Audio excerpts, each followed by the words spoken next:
I did play some of it.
Good morning, sir.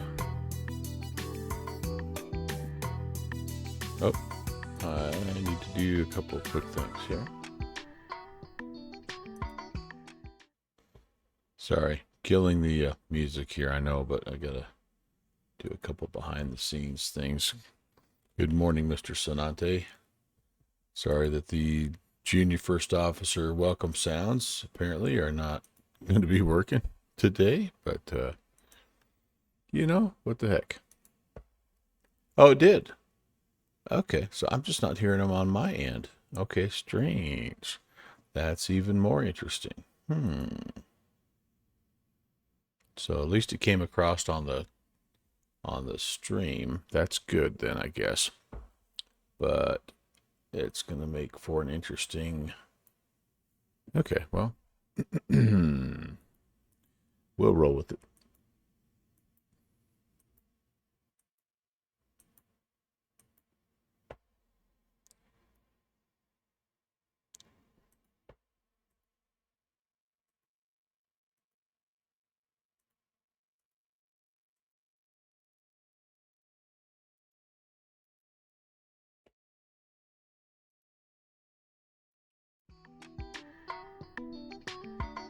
All right, I'm back. A little out of practice. It's funny how fast that happens. But what? So the redeems. Good All job. right, that one. Did you hear that one? Okay. Well, I don't know. I don't know. Pixie, what's up? Fixie. Yeah, right. Yeah, good morning, everyone. We are flying a little bonus Labor Day flight today. We're going to be taking the A320 Cargo fire. around the Mountain West today. Cargo Fire, hello. Good to see you, John. And yeah, we're gonna buzz down from where we left off last time, which was Jackson Hole. We're gonna head back down to Denver, and then from Denver, we're gonna head over to Minneapolis, St. Paul, and for no reason other than we've got a little ATC here in Denver, and these are just a couple of routes that I think are pretty fun. So let's see. This is us here, Jackson Hole. They are saying runway 1 today, which is interesting. The rare northern departure out of Jackson Hole. So I don't know, like, normally we pick the Alpine 4 departure, but we may have to use, we might have to use Geyser 6 today. Man, this could be interesting. So Geyser 6, let's just take a peek here. The heck are what's going on here? Jackson's Hole. What in the name of northerly winds are going on here? Winds are 360 at 5. Yeah, it's not horrible. We'd probably be okay, but you know what? I think we'll go ahead. We don't get to fly this departure very often, so I think we'll add the Geyser 6 departure. Notepad activated. Yes, it's been a while. It's time for my check ride. JPC, no question about that. All right, so we'll go, yeah, we'll go with that. Let's see. I am going to file the flight plan. We'll be coming in on the Flotty 4 arrival tofu transition down to runway 16 left. It's funny how in this short of a span you can have winds out of the north up here in Jackson and out of the south here at Denver. But there's just a lot of mountain currents that work through here. It's kind of interesting. But anyway, we will still come around to Kickney, down to Tofu, and in like so. Shouldn't be too tricky as far as the rest of the weather. It's pretty nice here. 58 minutes of flight time. And I have filed, and I have the auto ATC. I wonder if I'll get auto ATC out of Jackson. I doubt I will. And then, of course, Denver, at least currently, Denver does have some ATC going, so we'll be ready for that. All right, let's hop in and get rolling. Great to see you guys. Thanks again for coming by. It's fun to do a little bonus stream from time to time. And just make sure everything is talking to everything here. I think we're good to go. There. Yep. Nope. What's that song? Yep. Nope. Always got to make sure my throttle quadrant is. There we go. All right, that looks good. In the meantime, gears down, indicated, all that good stuff. Engine start switches are off. And wipers are off. Okay, beautiful. All right, I think we need some power. Do have exterior power ready already. Okay, let's do it. Bat 1, Bat 2, crew oxygen in case they need it. Nav-O-Matic. How's everybody's weekend? Did you get out and do something fun? I hope.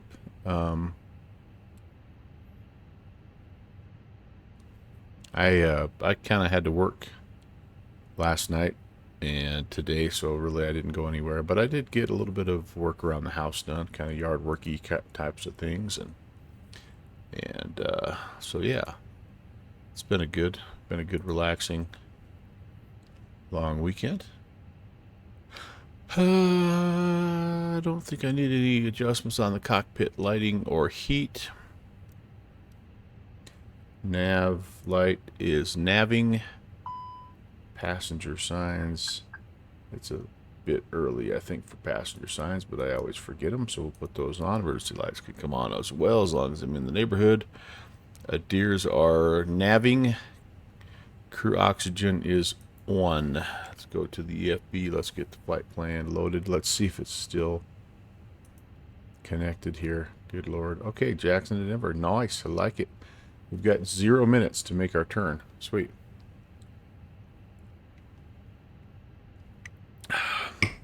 I think we're going to be a little late today, guys. All right, ground services, GPU is already going here. We're good. Let's get some stairs. The door can be opened. Cargo. Remember, we got to use this tug, not better pushback or pushback helper, because it doesn't like that.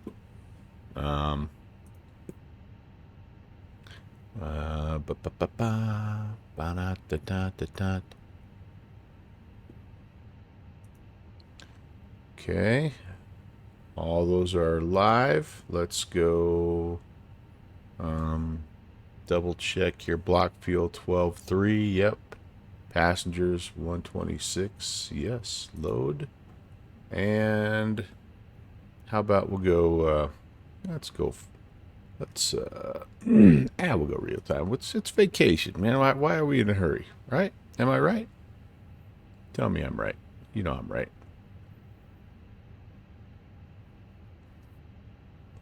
It's kind of fun to watch the seats fill up here.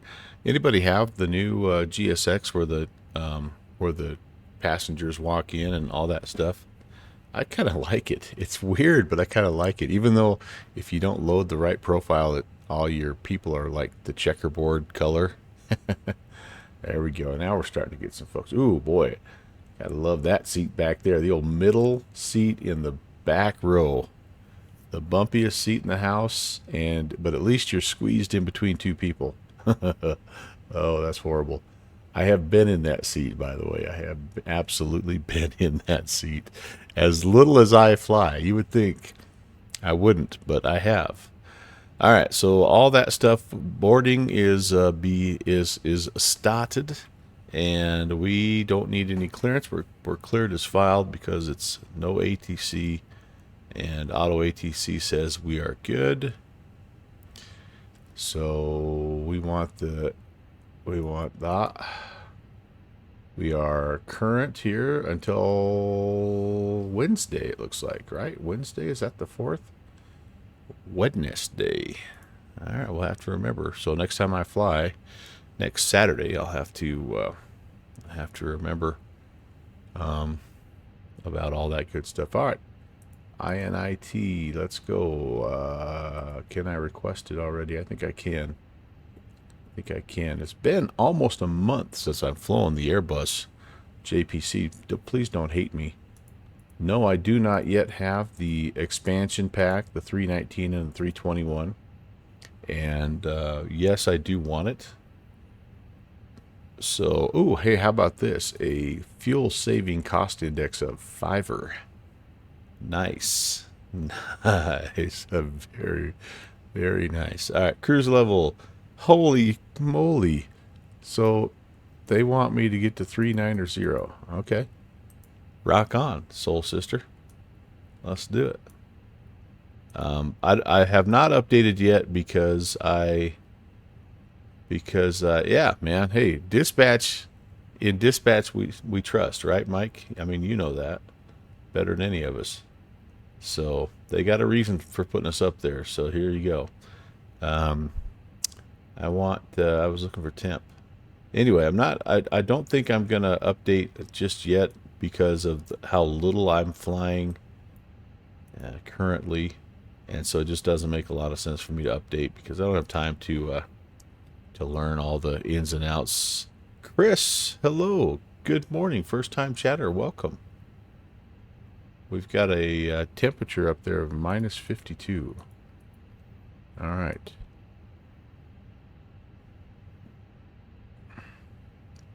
That looks good. That looks good. Yeah, Chris, we're flying Jackson Hole, Wyoming, down to Denver, Colorado, and then we're going to head to Minneapolis, St. Paul, Minnesota. This is kind of my stomping grounds, so I like flying out here. I've flown this route a few times. No guarantee that means I'm going to fly it well, but anyway. All right, so that looks good. We need to go to flight plan. We need to pick our departure off of runway 1 and geyser 6. Let's insert that. Let's just check due north, and then to Kikni, then to Tofu.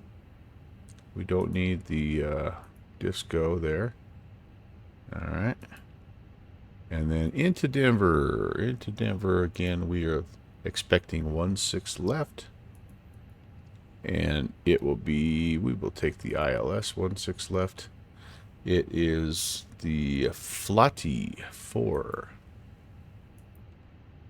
And it is off the Tofu transition. Lovely. All right, let's go check that. And just make sure it's looking like it's supposed to look. So again, you guys, if you're familiar with flying out of Jackson Hole, you normally depart to the south. It's almost all southbound departures here because of the prevailing wind. But as you can see here, we're going to go north. We're still going to the same transition, the Kickney transition. That gets us kind of up and over the top of the mountains onto the western slope, and then we make our way down. We're going over the Teton Mountain Range here, so it's if you're unfamiliar with where we are, we're just south of Yellowstone National Park. That's where Jackson Hole is, and then pretty much a straight shot in. Should be a very efficient arrival here, because we're just pretty much, like I say, pretty much straight in. I always like it when we fly. I don't fly from Jackson Hole, but my home airport is up here, and so I always love it when we get to come straight in there. Yep, yes indeed. That's exactly what it means in French. Leave it to the French to really paint a picture. Um, oh man, Le Teton.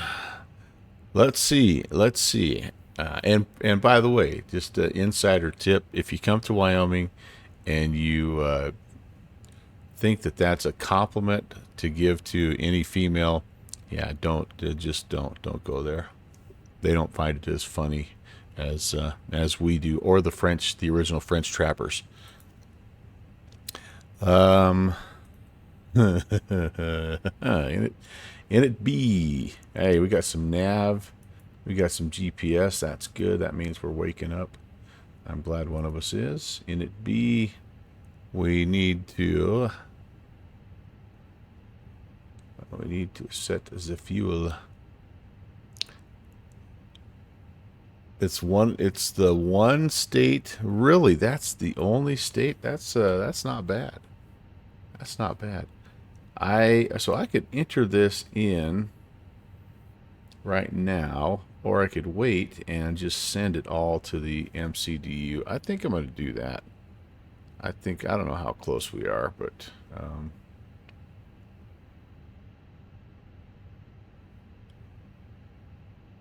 yeah, what the heck? We'll just enter it by hand. Then we can let the load manager double check us. Now, there's not a lot of reason to come here unless you are like vacationing, right? Or you have that relative that had to move to Wyoming because they maybe got into a little bit of trouble, and they're going to a place where they can hide out. But yeah, it's not like you're coming here for the amazing shopping. Maybe you come here to ski. I mean, that's kind of what we're known for, is our outdoor stuff. But yeah, I get it. I get it. If there's a one or two states that are that way, Wyoming would be right up there. What do I want? Zero fuel weight. ZFW. I'm estimating 125.5.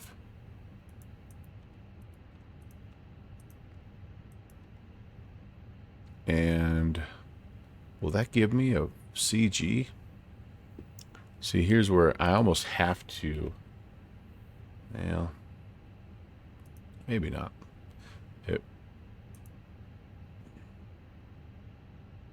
Yeah, see, right now we don't have all of our fuel in there. All right, it's going to make more sense just to wait, I guess, because it's not going to like it'll give us some calculations, but those will change. All right, I can wait a little bit. Let's see, at this point in time, you would probably, in the real airplane, this is when Jet Pilot Cinnamon requests some more coffee from the flight attendant.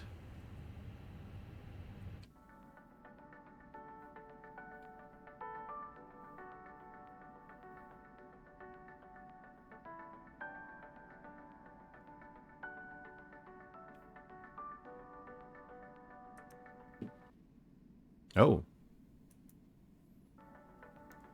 lost our music there for a second. There she is, the A320 in all its glory. I am curious, because I've heard from people that have bought the expansion pack that the 319 and the 321, they do have a little different feel to them. I don't know that they necessarily have any new features as far as like the things that are functional in the flight deck that maybe aren't already in this, or the EFB, or any of that stuff. I think mainly people... Welcome on board our flight. Oh. Please place your large bags into the overhead lockers, wheels first, and keep your small items. Let's listen here. I like pandas. Good morning. Loose items of clothing. If you are seated in an emergency exit row or a front row bulkhead seat, all of your items must be placed into an overhead locker. Once you have safely stowed your cabin bag, please take your seat. To help us ensure an on-time departure, we would kindly ask that you keep the aisle clear, enabling all remaining customers to board. Your seatbelt can now be fastened ready for departure. This is a no-smoking service. Thank you for observing this policy. So anyway, I don't know necessarily that there are any features that you don't have already in the 320, but I think most people are they're picking them up just for that that realism, right? Like I think the 319 is the airplane that comes into Jackson Hole. I don't think the 320 does. And so, you know, we're kind of breaking our immersion just a little bit, but you know, what the heck. So down the road, I could see myself picking it up. Of course, the other consideration too is that if you buy this airplane right now and then you turn around and you buy Microsoft Flight Sim 2024, you know, I don't know how quickly it's going to be compatible. So anyway, AfGeek, what's up, my friend? Hey, how'd your ATC sesh go on Saturday? I had every intention to come up there, and then I ended up going on a little dinner date with my wife, so I didn't obviously make it. You were doing Columbus departure, if I recall.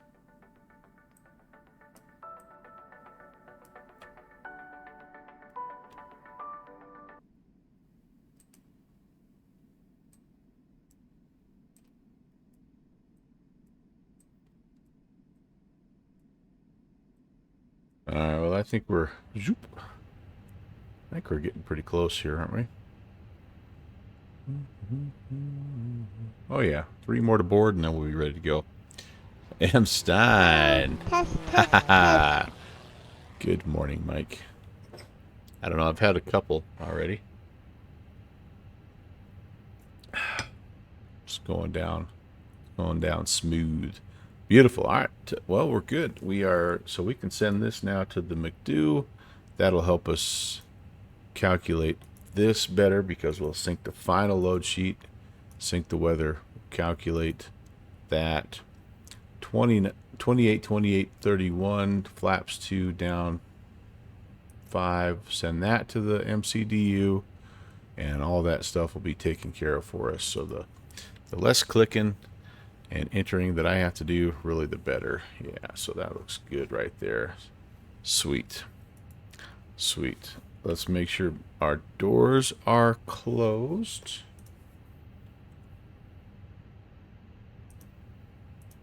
And we can get this party started here. Oh, yep, see, we're 15 minutes late already. Darn it.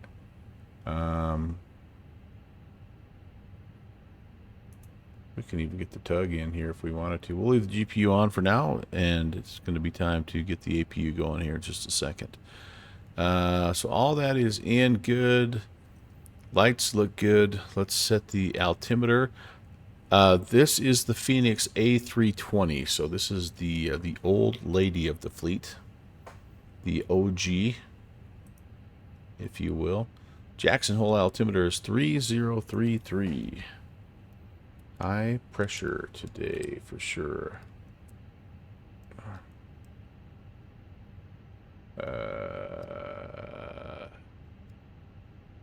Yeah, get my view squared away here. 3033. Why do people dislike Latin VFR? I think they, I don't know 100%, but I think it's because they attempted to do some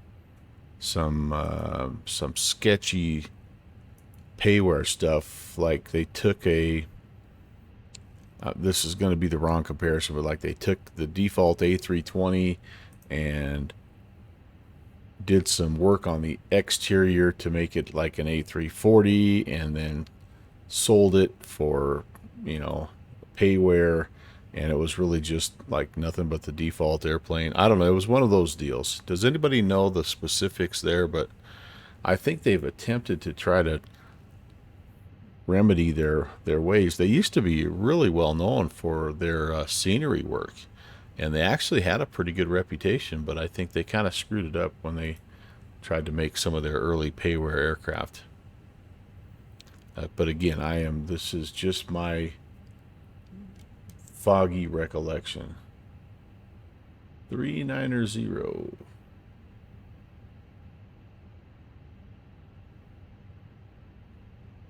That sounds good. That's altimeter and altitude set.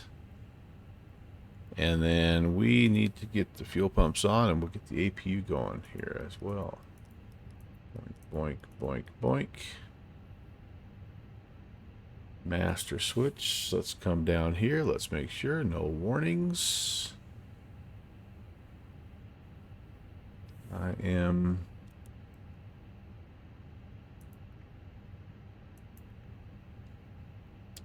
Yep, no warnings there. Stot.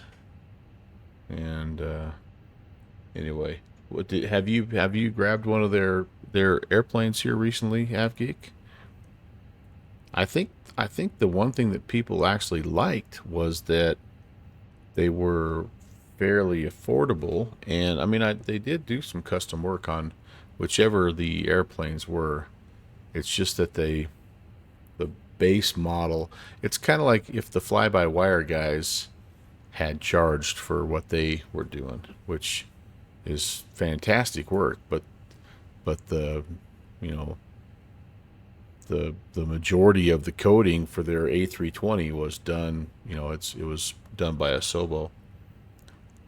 You had a friend that bought two and seemed decent. Yeah, I guess I would just look into, you know, like, I would just be curious to see, like, did they just take a default airplane and do some exterior work and then call it good? I don't know, but whatever, play Project Flight on Roblox.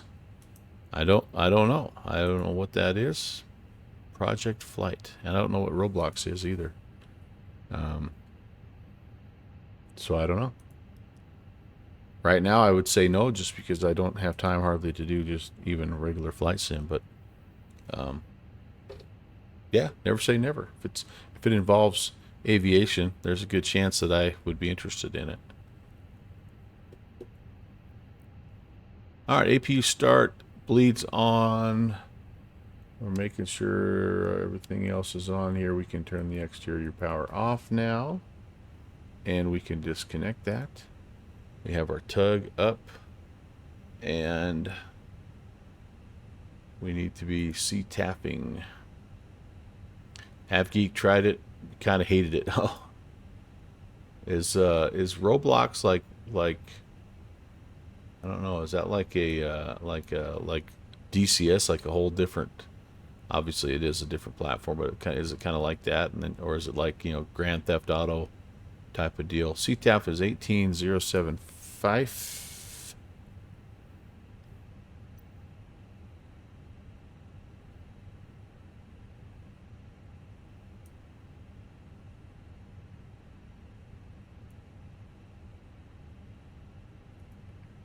Okay, and I do have a transponder code here.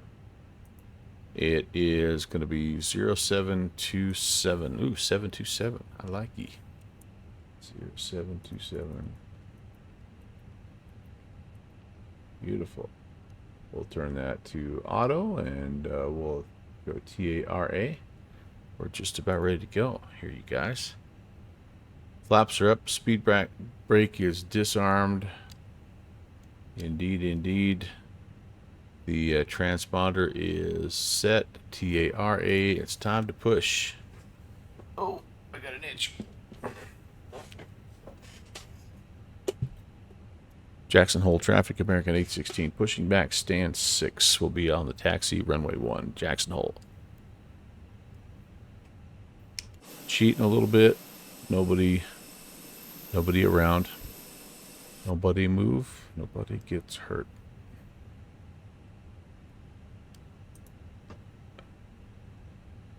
Park and brake off. And back we go.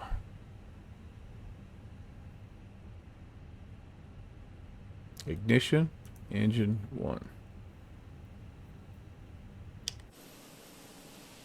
Kind of just go straight back, probably. Actually, I might do a little turny. Give the tug driver something to do.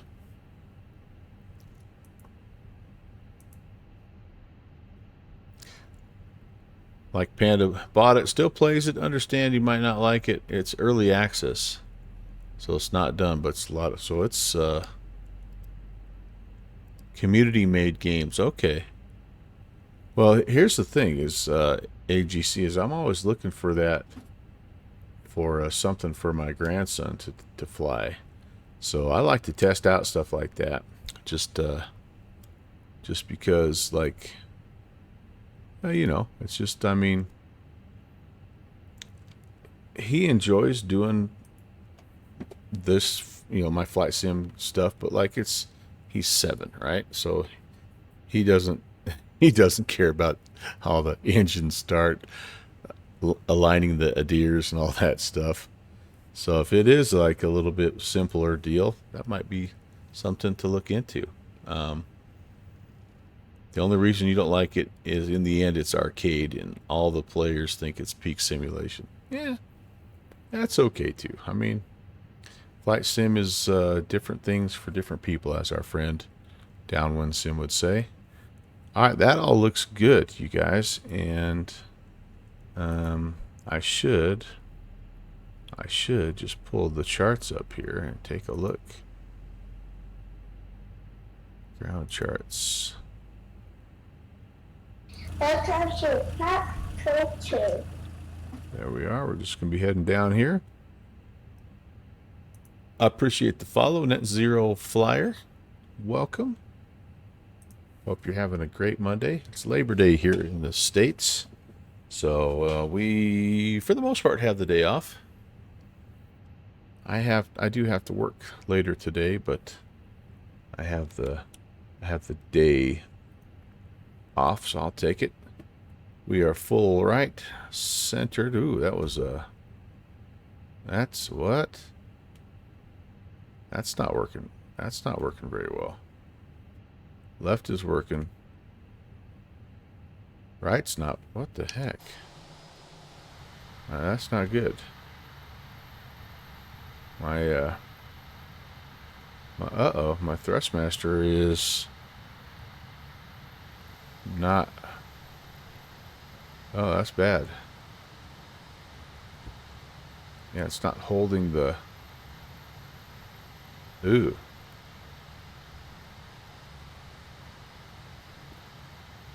So the rudder input looks good. Elevators as well. The elevators are working, yep. But my ailerons are not. I wonder if I need to do a little. Yeah, hold on here, you guys. I might need to do a little configuration. Looking for sim settings. Yes, I am. Oh boy, this could be. I don't remember how. I'm not sure I even remember how to do this. Use airline settings. Oh boy, this could be bad. Panel states no. Oh.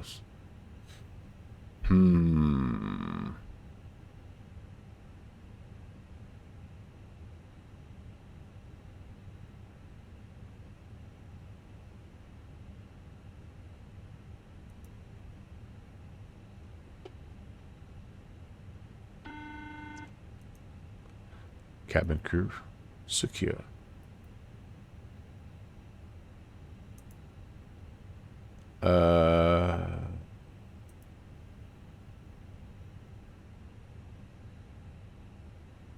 Flight mode.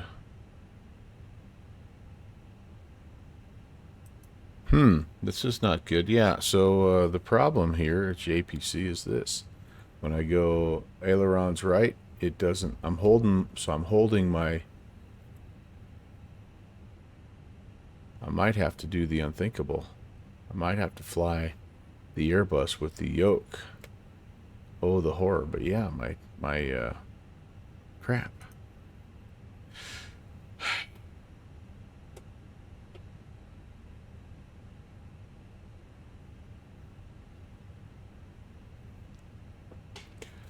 About how long is the flight to Minneapolis? It's about an hour and 40 minutes, I think. I like pandas.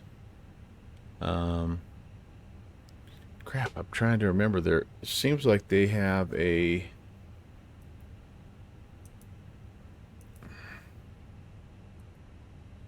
Yeah, maybe not. Maybe it's... Oh boy, yoke is not working. Yeah, maybe I need to go up here and do a little check of my yokage.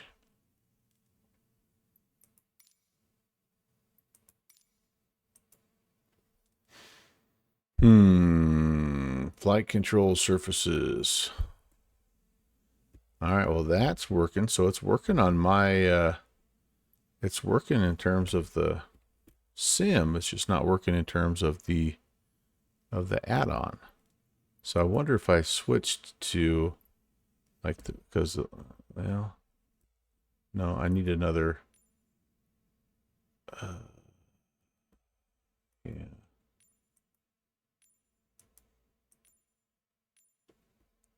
yeah. Oh, now it's not working. Yeah, now it's not working at all.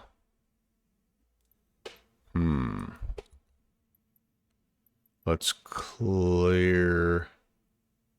No, elevator's fine. It's ailerons that I want.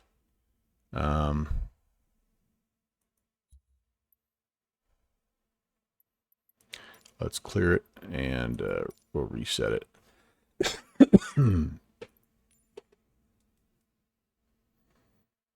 All right, here we go. Sorry, folks. Okay,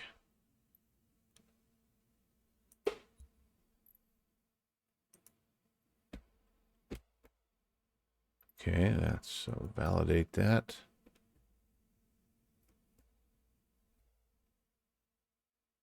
Why would that be reversed? That's also weird. Just unplug and plug it back in. Yeah, probably should have. Let's we're not going to save our changes. No. Okay, let me try that. Yeah, stand by for a sec.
Sorry, test. Oh, that was weird. So that I just unplugged my Thrustmaster, and now I'm totally locked up. Oh boy.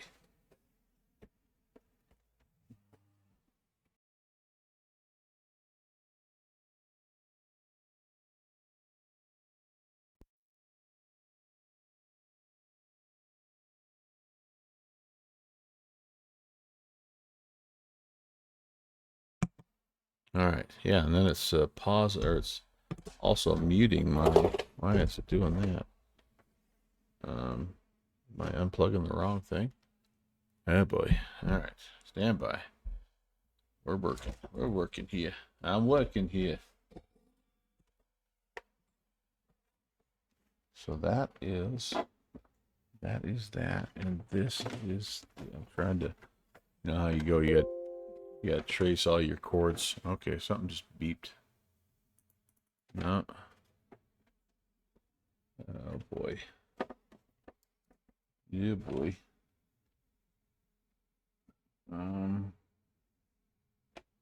Oh, maybe I have what is Continuum calls it the den of snakes here, leading back to my throttle or my USB. Oh, there we go. Okay. Now we're in there. Okay. Test. However, unfortunately, again, it's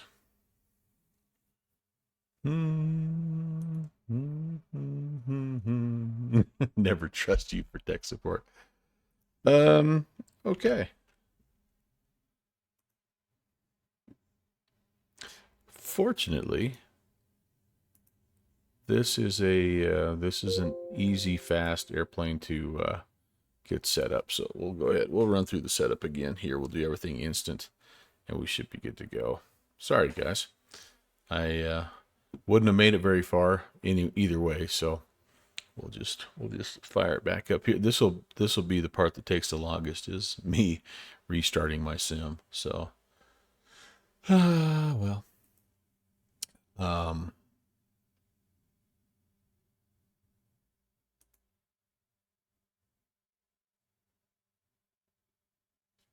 trying to see who else we've got.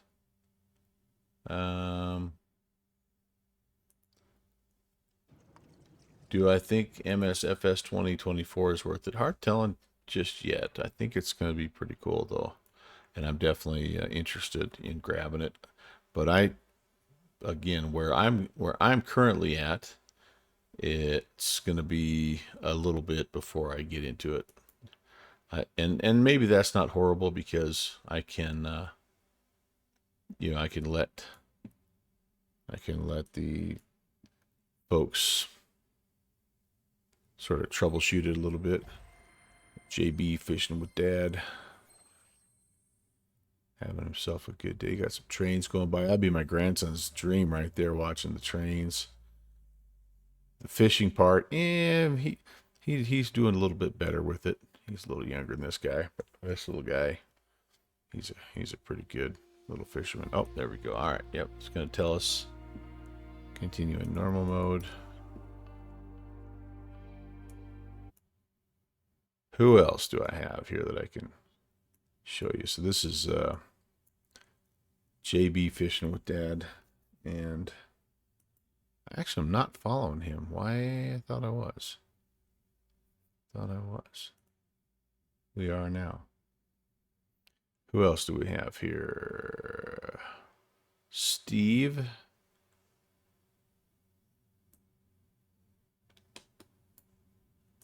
He's flying the 747 Classic.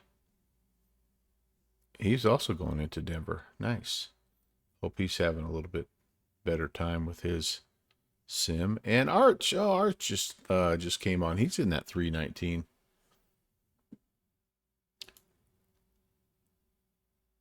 Just getting fired up here, 3 minutes in.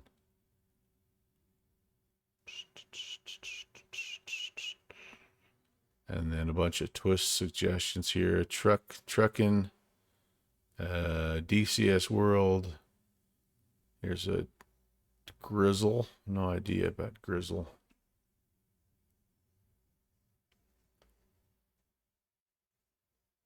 The DCS World. Gitano.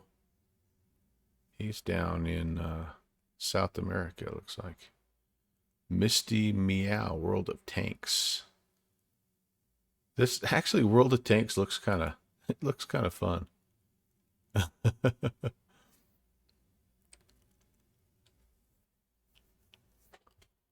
She's got a good setup, a little two screen setup. That's kind of similar to mine.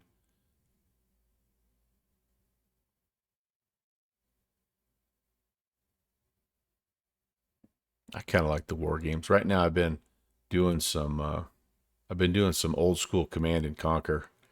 I don't know if you guys remember that game, but that's just an old school. Actually, it does have a multiplayer element to it, but I always just play against the AI. That's a beautiful, beautiful Felis bird there.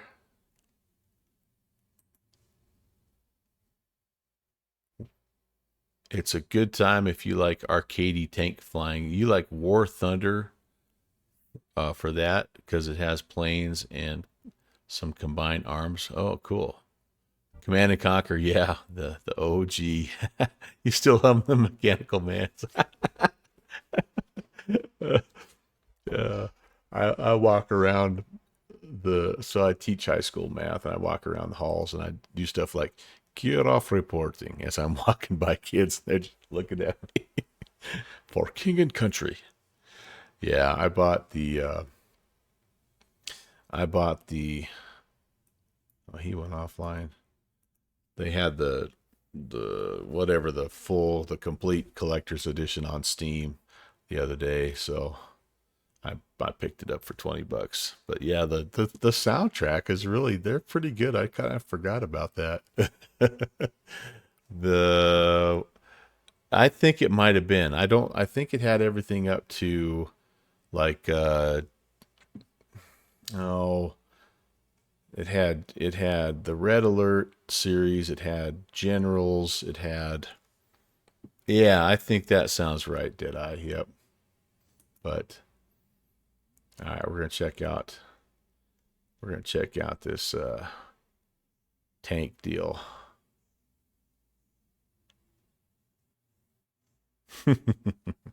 But it's good fun.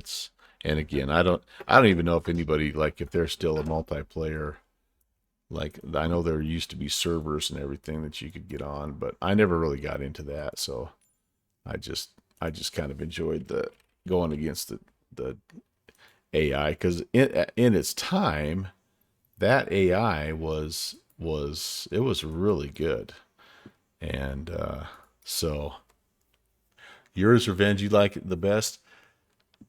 My my son and I have debated that, because I kind of lean towards Generals, but he likes Red Alert too. And but I have heard a few that just love Yuri's Revenge. I mean, they all are just so unique and different. Same basic concept, but just different, weapons and different, campaigns. Obviously, yeah, yeah. All right, here we go, you guys. Let's try this again. I really apologize for the. I'm not going to go far here. I'm gonna jump pretty much right in, and I'm gonna test. And if we have issues with the joystick, I may have to change aircraft. All right, here we go. Yeah, yeah, and that's what I liked about it. Like, I liked how the vehicles were a little bit more realistic. But again, it's all in a sense, it's kind of like. No, I'm not going to have anything yet because I don't have any hydraulic power. All right, well, anyway, in a sense, it's kind of like flight sim, in that you can. Well, this isn't going to work. Oh boy. Oh my goodness.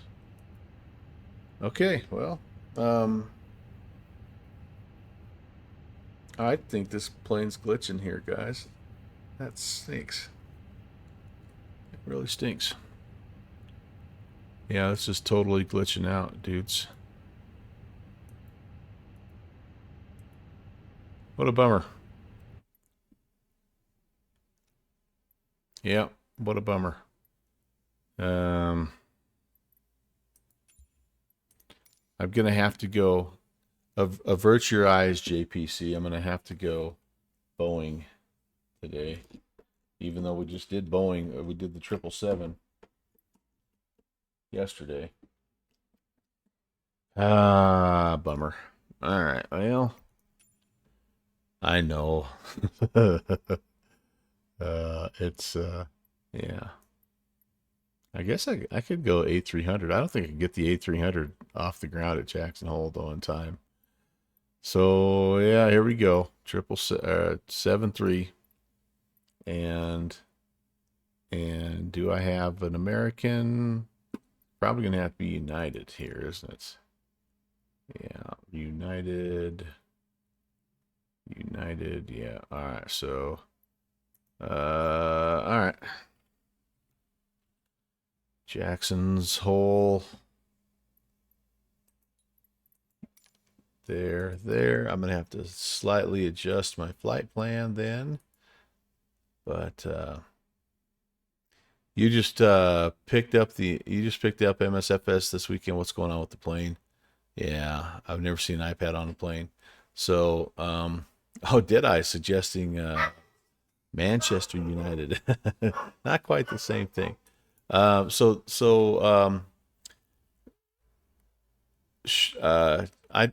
not sure I can say your username on my family friendly. Shrinkle. I don't know. It's so this is the Phoenix and the Phoenix A320, and it's got this electronic flight leg, and it's usually generally no, you're fine. You're fine. We have a lot of fun here. We have a lot of fun. And it's a hilarious play on words, I know. But anyway, it's for the most part a generally very stable and fun add-on, but this is maybe the first time I've ever really had it glitch like that. So I'm not sure what's going on, but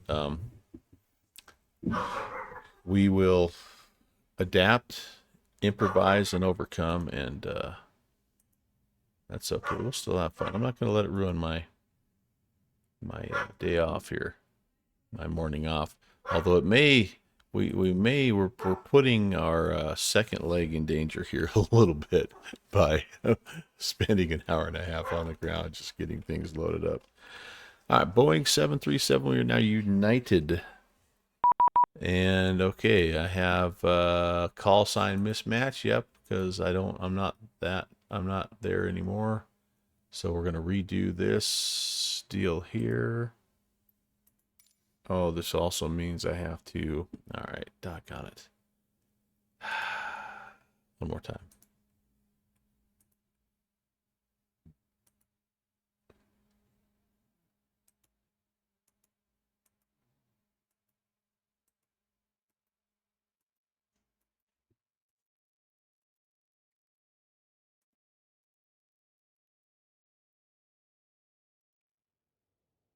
Okay.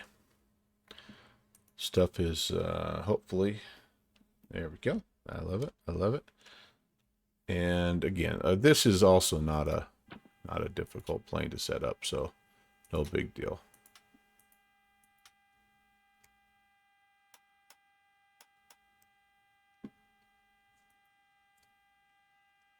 The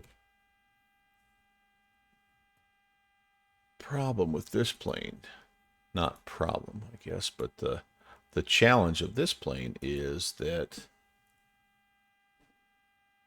it doesn't quite have the same,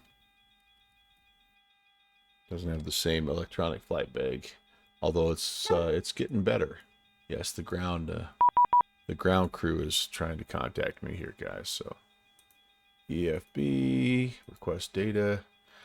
It is getting better, though. I will give it credit. It's getting better. And all right, it's trying to tell me that I have ground power available, I think. Or it's telling me I need to request ground power.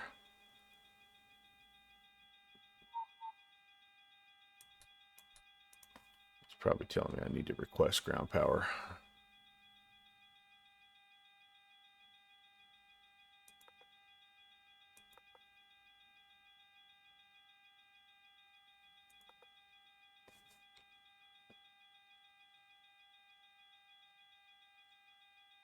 Got a nice beat to it too, though. I know JPC, you like my intro music, but this, this has a little a little something something. All right, we're connected. Good. All right, now we can come up here and we can do it. There we go. All right. I need a different checklist though. The A320 checklist doesn't work very well for the Boeing. So we've got battery on, we got the electrical hydraulic pumps coming on here. Landing gear still down. We need to do all this. So all the stuff for those of you that are wondering about that flight bag. So all the stuff that you're able to do on the EFB with the Phoenix, you have to do down here, unfortunately, with the with this aircraft. So let's go here though, and let's get the position INIT started. Oh wait, actually, hold on. No, I do have to do this. I do have to do this. Jackson Hole. This will help the IRSs align. And okay, and then we go pick this GPS coordinate here and bring it in. All right, now we can kind of go back to the menu. We can get everything loaded up here. So no, I don't have to do that. I forgot. There's a little bit better functionality in this now. That's right. Iowa Scotsman. Good morning, Ron. Ron, how'd your flight go last night? I saw you. I was up a little bit late. I got home from work and saw you were on and sat down and fell asleep. Like I would go say hi to Iowa Scotsman, and next thing I know, I'm sawing logs. So I've changed my title. Oh, drat. Yes, I do. Thank you for catching that as well, JPC.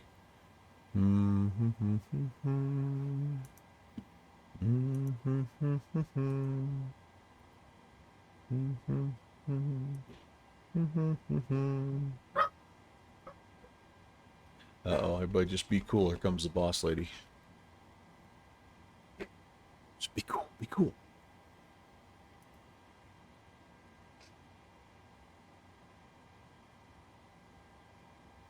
All right, that's changed. Explain crashed. Oh, jeez. We're having the best of luck today. I just tried to load up in the Phoenix, and it's glitching out on me too, so. All right, so I need to also change this.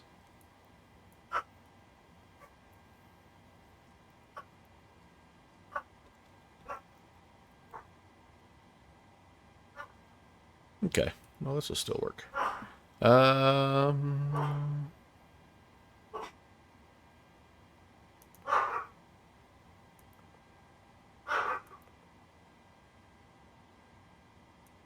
I have... I thought this thing had the data link now where I could just request, since it's all in here, right? I thought I had the data link. Good Lord. Import from OPF, runway 1. Import from OPF, import weather. Calculation. Oh, I need to import the... Yeah, all right. Give me a minute while I translate from Airbus to Boeing.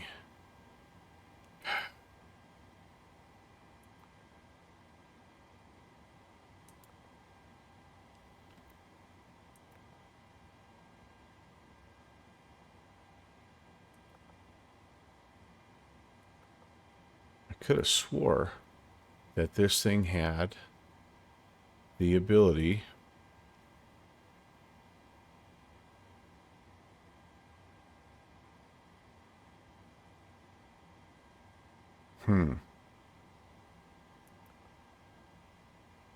yeah, to do route request and all that stuff. All right, let me see. Flight plan requests. So if I go, maybe I have to put all this in here first. Jackson Hole to Denver. Maybe I'm just getting ahead of myself here. Flight route request. There we go. From there. All right. Set the payload. Set the fuel. Select the route. Flight plan requests. It's being requested. And payload and fuel are set. And it should. I get this sequence wrong. There we go. Load the route. There we go. Now we're cooking with butter. So anyway, Iowa Scotsman, so Jet Pilot Cinnamon ruined it. We're blaming him. Okay, we've got a flight plan. We need a departure. 1, guys are 6. Enter our routes, legs. We still have that discontinuity. Respect my discontinuity. Yes, don't go to www.jpc.com, jpc/techsupport.com. All good, all good. I feel like I would have eventually made the same decision. Try to reconnect and disconnect and reconnect. Something strange though is going on for sure when that was not working. ILS 16 left. And so here's the other thing about Airbus. This is JPC is going to call it Airbus superiority. Like, it knows if I select 16 left, that it knows what transition I should have into the approach. It knows that I should have Jeeper or whatever it is here. Cali, Kipper, Tishner. See, it already knows that.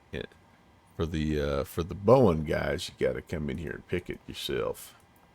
It's all right though. Okay, might as well just take an extra second and just check, chickadee check ourselves before we wreck ourselves. That looks good, and then straight on in here, Flotty, Tofu, Tishner, bing, bing, bing, bing, bing. I love it. That's right, Airbus supremacy. Except we had to call maintenance out today for our Airbus because we're having some trouble with the ailerons. Not sure what's going on. It's just a hydraulic, probably a leak in the hydros somewhere. All right, so we've got everything is on here. Flaps up, confirm, transponder. Did I get a different transponder code, I wonder? 0572. Yeah, I lost my good transponder code too. I had 0727 on the last one. That's the biggest crime of the restart here. It's 0572 TARA. Get the panel lights going here. Integ for the win. 18075.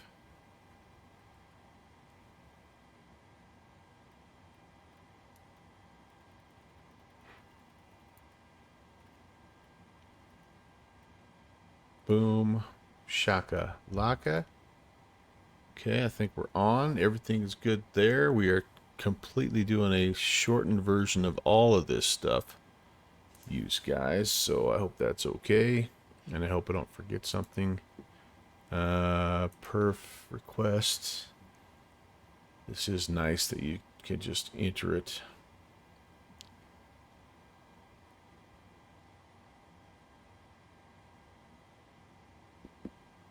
Loady, loady, loady. Load. Sweet. And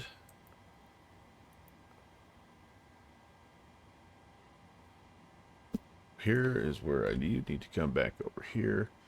Import from aircraft, weather. Okay, there we go. Flaps 10. Trim 496.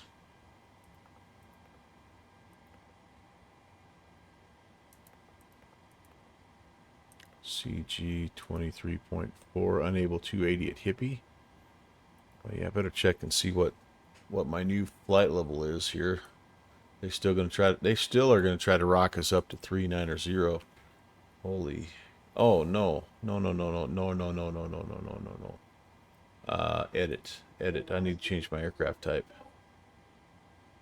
I need to change. I would highly doubt this little 700 is going to make it up that high. How you liking the stream so far? How am I doing? Oh, now it's giving me Alpine 4 departures. Hava. Oh, well. I'm still going to fly it. I want to fly the Geyser. I haven't flown this in the Geyser departure in a while, so we're going to fly it. Everybody having fun? We'll hook you up with a complimentary extra bag of peanuts here. So it's wanting 390. So, there we go. Yeah, sure enough, we'll be at 390 for approximately 4 minutes, I'm sure, and then we'll have to head back down. 390. This is the other thing that the Airbus does automatically that this version of the Boeing does not. So, what's the takeoff speed? I think we're about 130-ish, somewhere in that range. We're gonna put it over here though and see. FMC and knit. We are looking now 120, 125 is rotation speed. All right, looking good, you guys. I think we're almost ready. Can you fly along? Absolutely. Did I? Come on in. We're Jackson Hole. We're on VATSIM. And anybody that would like to fly ever, please feel free. Feel free. We try to do a fairly realistic ops here on the channel. So, we're gonna talk on CTAF, and we're gonna try to do all that good stuff. I don't really do a lot of formation flying, mainly because I'm not very good at it. But yeah. But if you ever want to fly along, shoot, I love having the company. All right, all that stuff looks good. Anti-collision is coming on here. The position lights are on steady, and we're going to get the APU going.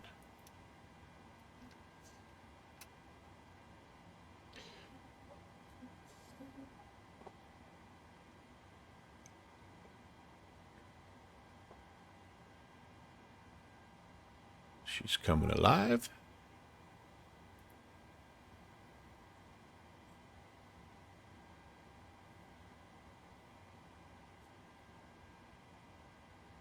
You just want to see MSP in the sim. So, yeah, so like I don't have like real world live traffic. I don't have that turned on.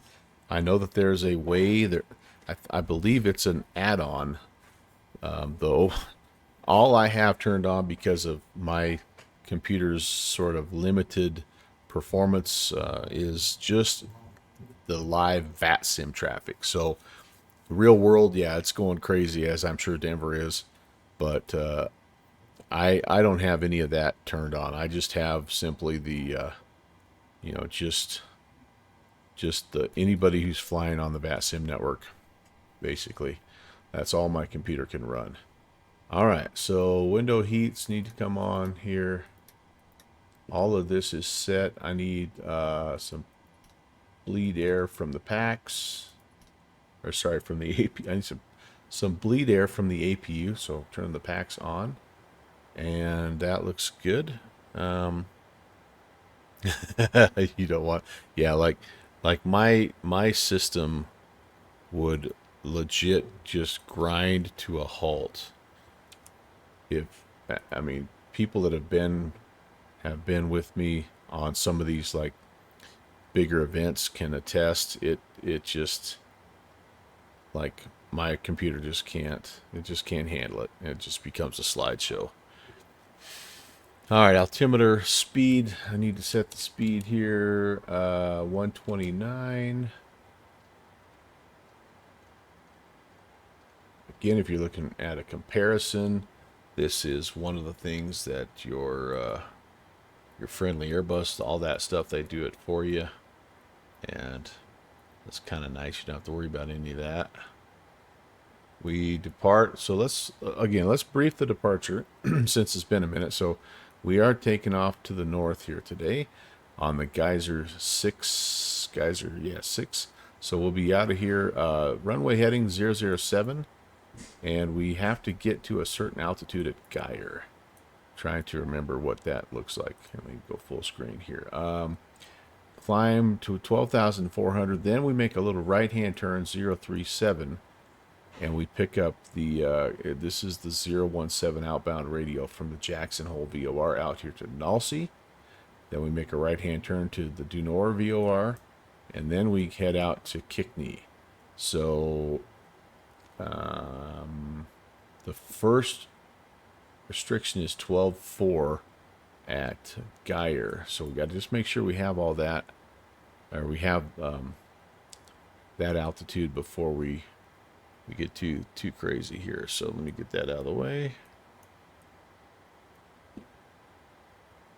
Makes our heading 007. Bond. James Bond. Subsonic. Hello. Great to see you, my friend. 007. Boom, there we go. That's all set. All right. Traffic can come on. Navicom frequencies are set. Transponders set. Speed set. Altimeter set. Ground services can be released. I don't think I have any connected here. I do. Well, I guess I have the jet bridge, so I better go close the door. And thank you, Simbit World, for the follow. Doors closed. Ground services. I can release the ground power, and I think the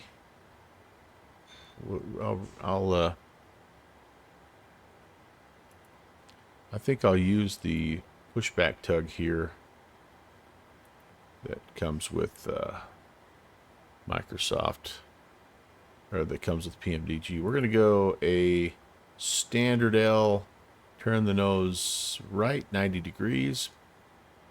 Love it.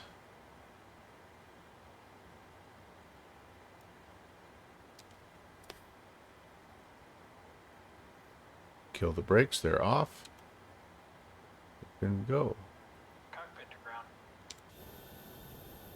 And everything is removed. We've been cleared for pushback and start. They want the tail to our left. Yes, that's correct. Ready to push, tail to the left. Uh-oh.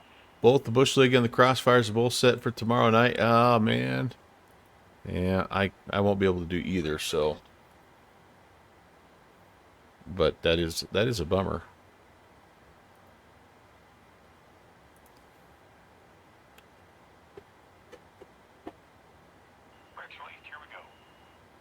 All right, yaw damper can come on.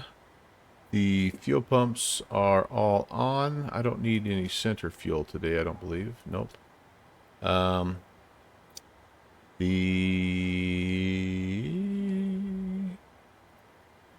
window heat's on. Temps are set. Position lights steady. Heading altitude set. Flight directors need to come on.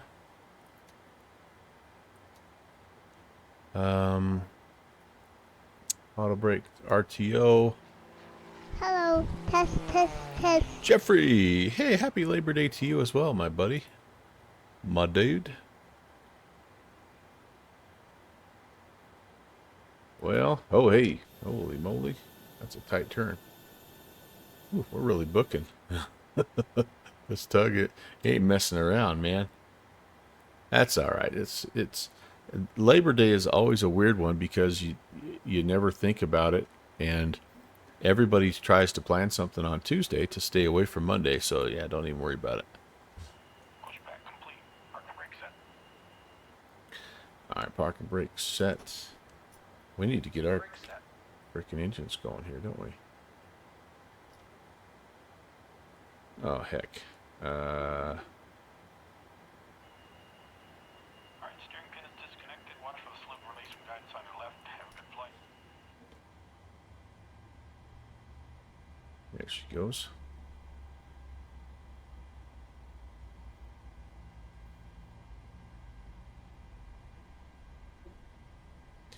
The way I look at it, JPC, is it's always better to have too many events to choose from than not enough. So And the other part of that is nice is that both of those events you can come back to them, fly them again at your leisure. So if you are wondering about what we're talking about, so JPC has started a little club here called the Virtual USA Flying Club. And we've got an event on Tuesday. That should be a lot of fun. We actually host 4 to 5 events, GA events, every month. And so if you are interested, if you'd like to learn how to fly general aviation on the VATSIM network, come on over, check us out. It's a great club, 800 strong, I think. And yeah, we have a blast. But the other thing that we have is we have a little Bush League backcountry fly-in that we do. And over at downwindsim.com, you'll get all the details for that event. That happens normally on the first Monday of every month, but of course, today being a holiday in the States, everybody is busy camping and fishing and barbecuing and all that. So we generally bump that back to Tuesday, whenever that happens to conflict. And so anyway, those are both great events, and there's nothing, you don't have to join anything to be a part of the Bush League backcountry flying. You just need to kind of have a backcountry airplane to fly. I don't have any idea where I've been unable to even participate. I have in the past helped set some of those flights up, but with my schedule right now being what it is, I have absolutely nothing to do with this one. So, but I know you'll enjoy it. I do know that. So anyway, yeah, jump in, part of one or both, and yeah. Oh, and Jeffrey B, yeah, he does make a good point there. He set up something, if you are again really new, like brand spanking new. He's got this Discovery Flight series that has been really popular with new pilots. But anyway, come join us. Flaps 1, 2, 5, 10. Trim 496. And we're ready to rock and roll. And flight controls are working properly. Yeah, I'm not sure what's going on with the Mr. Phoenix today, but stuff happens, right? There's beautiful Tetons shrouded in forest fire smoke today. We've got some wildfires going, and so it's a little hazy here, as you can see. United in Delta colors. Oh no! Did I pick the wrong? Oh, good gravy. You know what? Did I? I think I must have picked Delta instead of United. Oh well. You know what?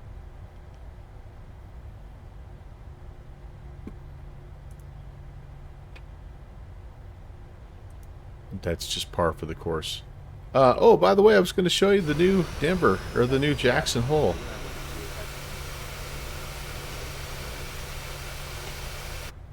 Alright, so I am going to do this, you guys. I am going to change my flight plan to reflect Delta instead of United. Oh my lord. What else can I do wrong? It's legal if it happens after pushback. We'll fix it when we get to it. When we get to Denver.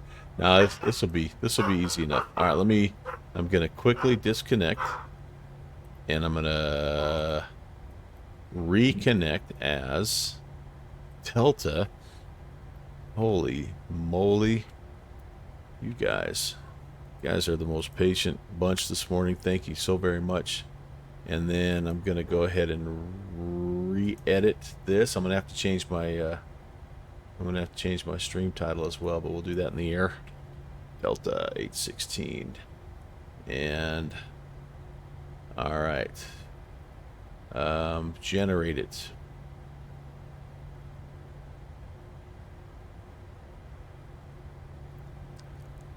Pre-file it. We're close. We're so close. I can taste it. All right.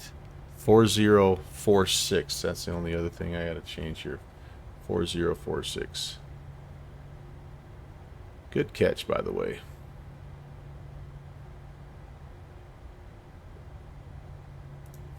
All right. Jackson Hole traffic. Delta 816 is departing runway 1. Jackson Hole traffic. And Denver, of course, is offline. Haven't flown the 7-3 in ages. Yeah, it's still a good aircraft. I really like PMDG stuff. Randazzle takes some flack for being, you know, somewhat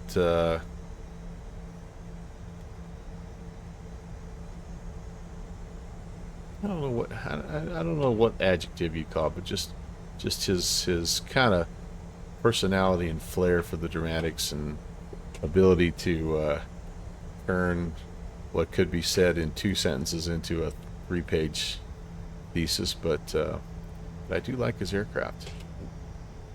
I've purchased this particular aircraft now 3 times. I like it that much. It's my #1 aircraft in terms of total hours on flown on VATSIM. Okay, let's get her lined up here. We're flaps 10. Everything is set.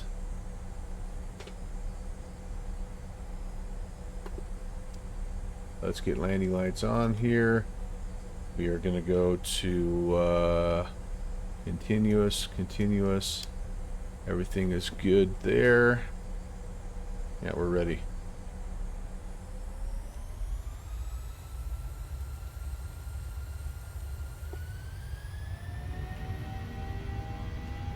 Takeoff power is set.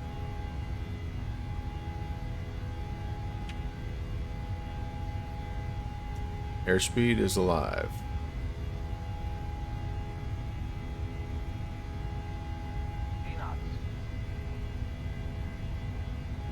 Technical traffic, United 138, lining up 111. We're right down to the end, boys and girls. But we're off. Positive rate of climb.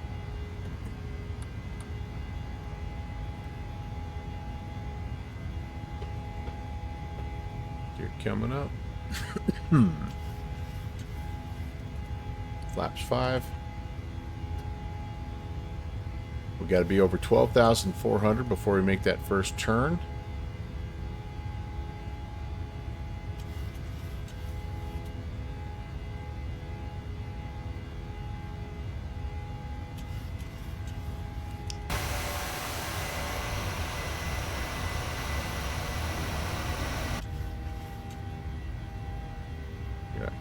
I kind of came off my runway heading a little bit there. That's not good.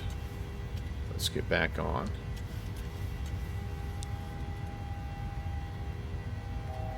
Flaps up. Oh, I forgot to set my yeah.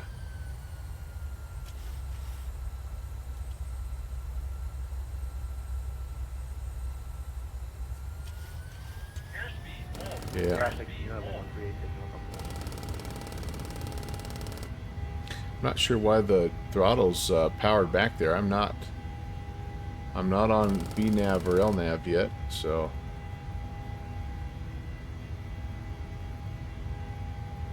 I was just hand frying it.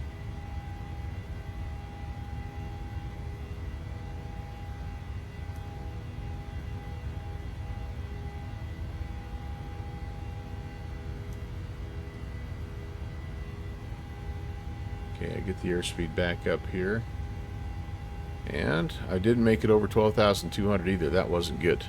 So, or 12,400. So that was not good. That shows you it's been a little while since I've flown this departure, but that's kind of the cool part here. So we're gonna go due north here, and it's gonna want us to start to turn. So I'm okay with that. I have flaps up. I have gear up. Yeah, look at all that haze just sitting in there. See you later, Snake River Valley.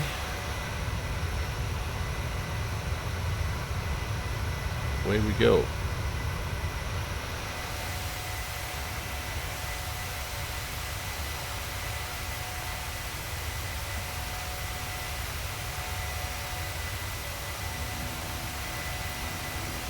Do a thumbnail shot for later on.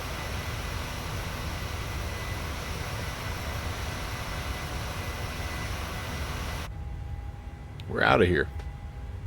Yeah, I got a little slow there. My tech review. I'm not sure why that happened. My engine spooled back for some reason there, but I'm thinking I should have had VNav armed, and then that would have taken me off of the V speed that I have selected there. That was probably the issue. But we're going now. We're doing all right. Connecting on the active taxiway, right? Jeffrey, who does that? How embarrassing.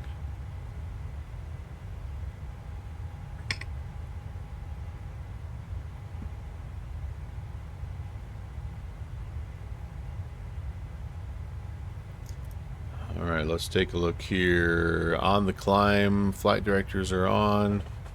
We are engaged. The autopilot altitude is set to 390. Climb speed set. Gear stowed. I can't do that because I've got a little conflict with my Bravo. Exterior lights are off because I'm through 10,000. I don't think I put the strobe lights on here. Anti-collision. Oh, I did. Anti-collisions are on, but the strobe is not. There we go. Auto brakes off, and we're heading through 18,000, so I'll go standard baro. Life is good. We're rocking and rolling. On our way to Denver. Heading out to the Kickney transition. And then on our way to the southeast down to Denver. You've tried the John Wayne noise departure. I don't know if I've flown that one. My tech review, I might have to check that out. I love flying into John Wayne. I haven't flown out of it very much. Maybe that'll be a good idea for a later on flight. That's a great area to fly.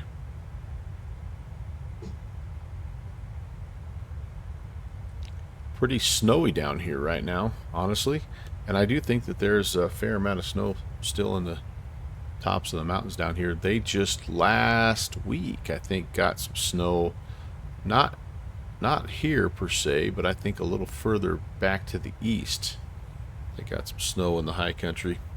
It's been, in some parts of Wyoming, it's been getting down into the 30s at night. Which is kind of cool.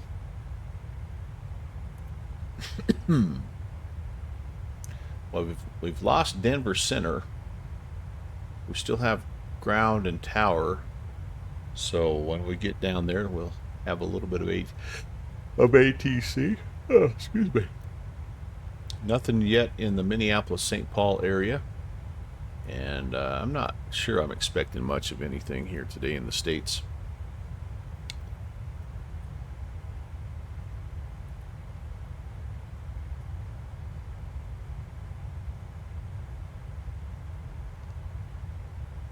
But I still thought it'd be kind of fun to fly.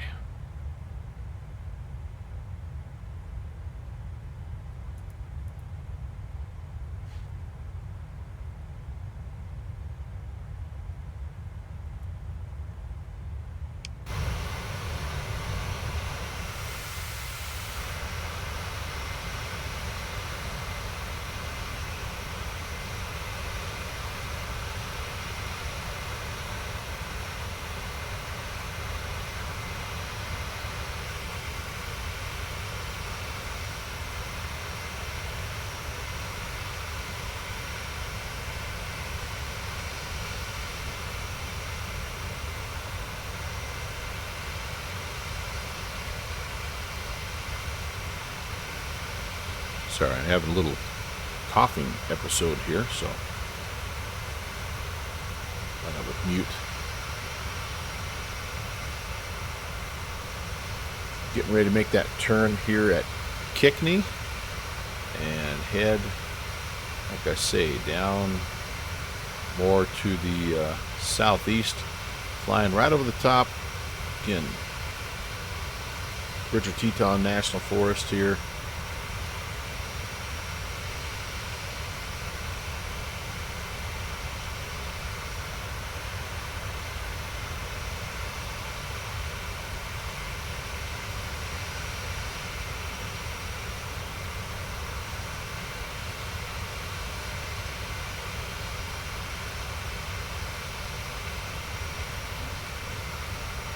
The haze you see in the background there, one of the big wildfires that are still rocking and rolling. And it's one of those deals where it'll burn basically until the snow puts it out.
A little bumpy here.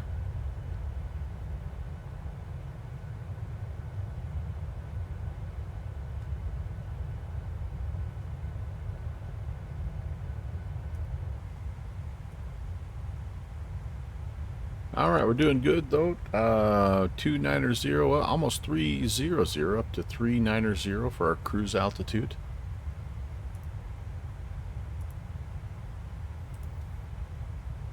We won't spend too much time up there, obviously. Start heading back down. On the noise abatement departure, you have to be about 75% throttle on takeoff in a steep climb with flaps out all the way to 3,060 feet. And then he reduced the throttles to climb thrust. Oh man. Yeah, I'm sure. And there's probably some turns involved there, depending on which direction you're going. So yeah, easy to stall for sure. I'm gonna check it out. My tech review. That sounds kind of fun.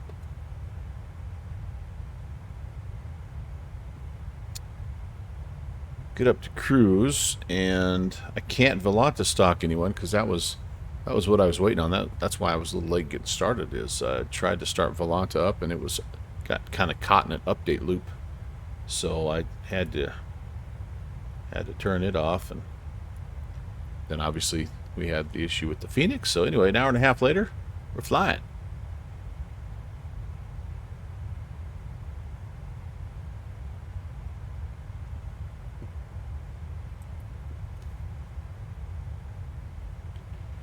So let's go to 2280. Get on en route Unicom here.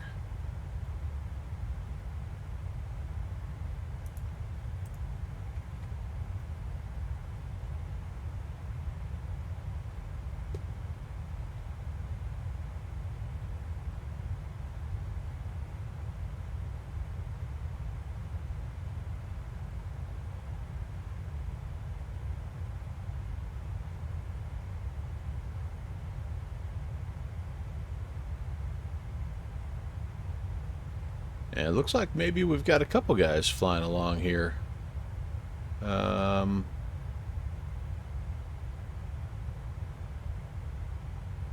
I don't see.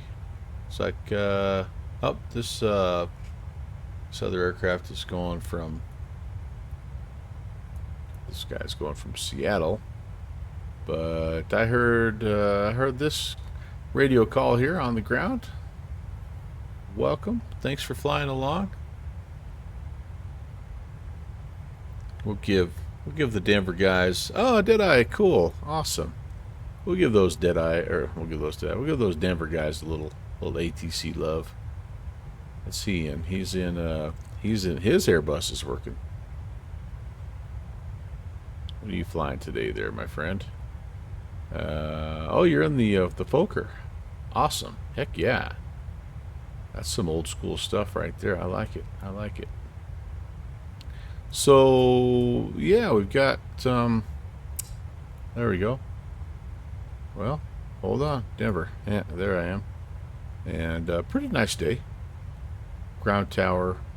Got 6 departures, and I'm not sure why it only says 1 arrival, but maybe we're just not close enough yet. That's still a part of this VATSIM radar. I think they're trying to kind of square away.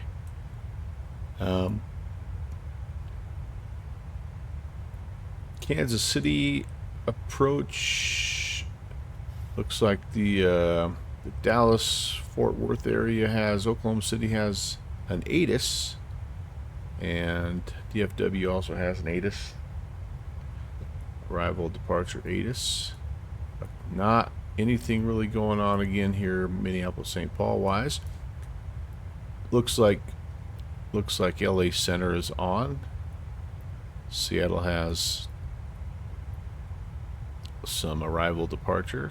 Jacksonville is on. Havana and Toronto. Very cool. Oh, Halifax action. Yeah, got some Oceanic here, of course, and I would imagine that European ATC will start to pop in here, and it is. It's starting to get a little more active over here, for sure.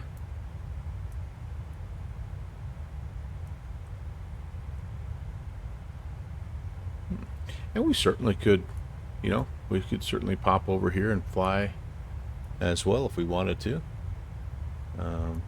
Yeah, we'll see. Have I ever tried to use X-Plane's Plane Maker? So I've only messed with it a little tiny bit, like there was a mod for the DC-3. I think that's the only thing I've done where it created a free castering tail wheel. So I've done a little bit of like that kind of stuff where it's very like IKEA, like step 1, here's what you do, step 2, but like to do some of the real like modifying an aircraft, nah, I never have done that. That's beyond my pay grade.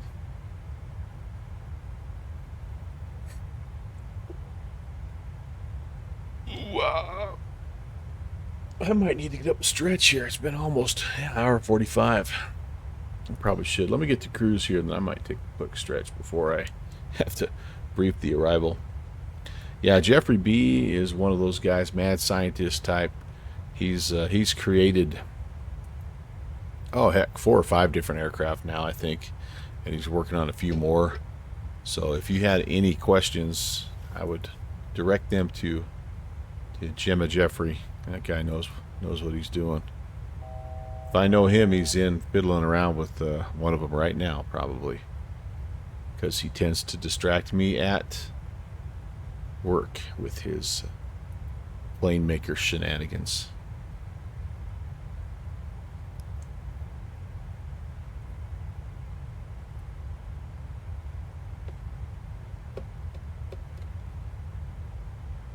Alright, see if we level off. If we do, I'm feeling good about life. I'm going to take a short break, refill my beverage, stretch my legs, and we will need to start briefing the arrival. So, I think we're going to be, yeah, I better wait just to make sure. You never know.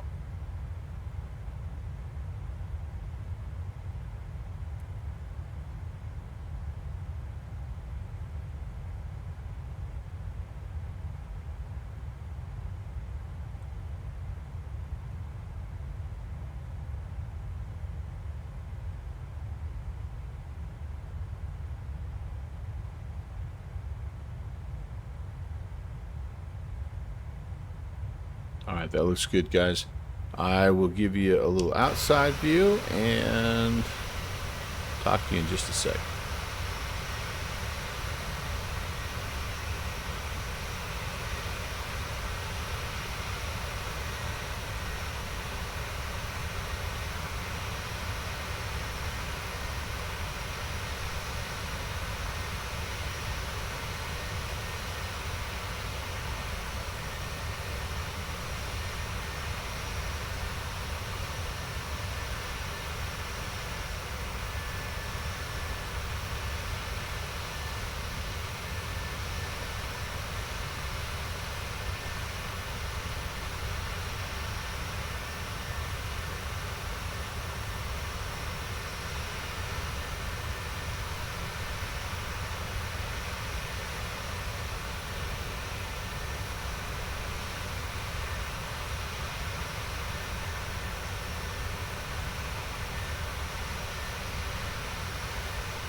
Backity backity. All right, what'd I miss? Oh, Jeffrey's working on a Carenado project. Private Carenado project. Let's see. We need to talk about the Flatty 4 arrival. It's an RNAV arrival. Denver 5434 elevation coming in here to Hippie. Need to be flight level 250 or higher at 280 knots. Keep that 280 all the way down here to Flotty. 270 is our speed, and then we're between 22 and 19. Eldo, we're going all the way down here basically to Tishner. We need to be slowed down to 210 and 13,000 feet if we're landing on 16 left and right, which is what we're landing at. So let's just confirm that much of it right now.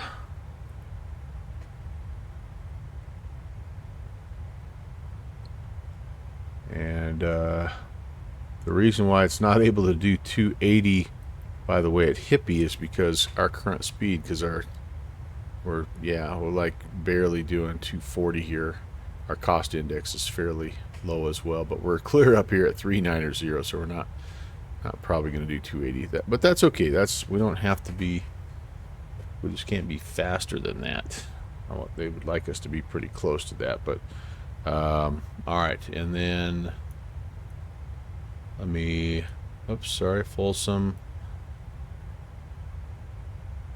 Well, I tell you what. Well, here's what we might do. Let's go. I wonder if I could get 250.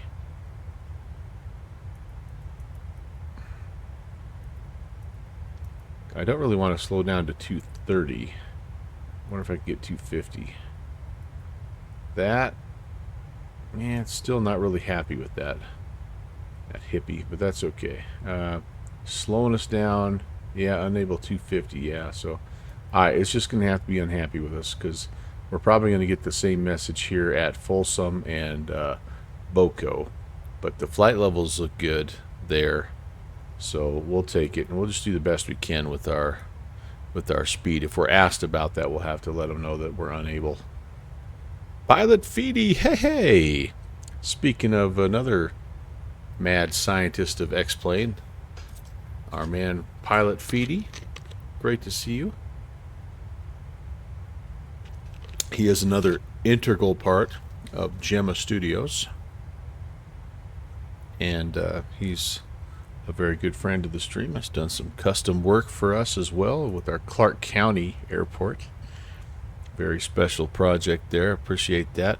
New York Mets fan 86. Hey, I'm doing all right. How are you? How are you? Welcome in, first time chatter.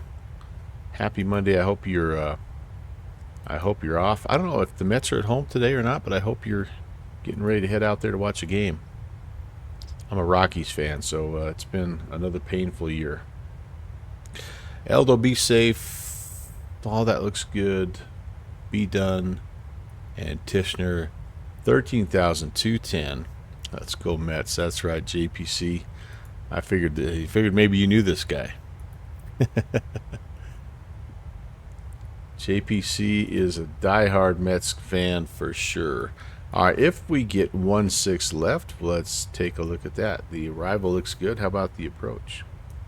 We need 111.1, 173 there. Decision height 5557. That's a decision altitude 200. All right, airport elevation 54, 53, 57. Yeah. All right. Anyway. We get to, it looks like Kick Me is our spot. Nope, Leets. We need to be down to 7. That's where we grab the glide slope. We'll grab the localizer at Kick Me and then glide at 7. Alright, if we go mist, we make a right hand turn 218 out to Bruise. Alright, just tried your first flight in the 747. You've only flown Airbuses trying to learn the Boeing systems. Which 747 did you fly there, my friend? That's all looking good. Is it the default? So the more modern variant there. Yeah, cool. Well, you know, it's fun to learn the different systems, to be sure. It's I kind of liken it to sort of being like learning a different language, and it's like I don't speak any other language other than English, but I can make my way around an Airbus cockpit and a Boeing cockpit, and so just slight differences, you know. But for the most part, what does Conti say? You push the nose forward, the cows get bigger. You pull the yoke back, the cows get smaller.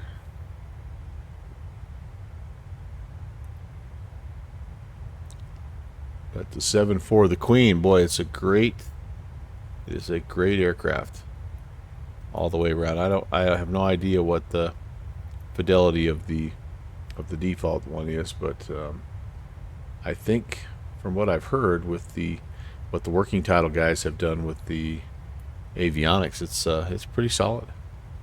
You're hesitant on grabbing a 7.3 until the new sim comes out. Yeah, I think you're wise doing that. I actually am kind of in the same boat.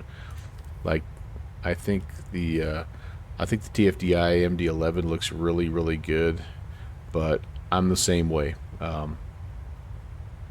want to see how compatible the current airplanes are going to be in the new sim.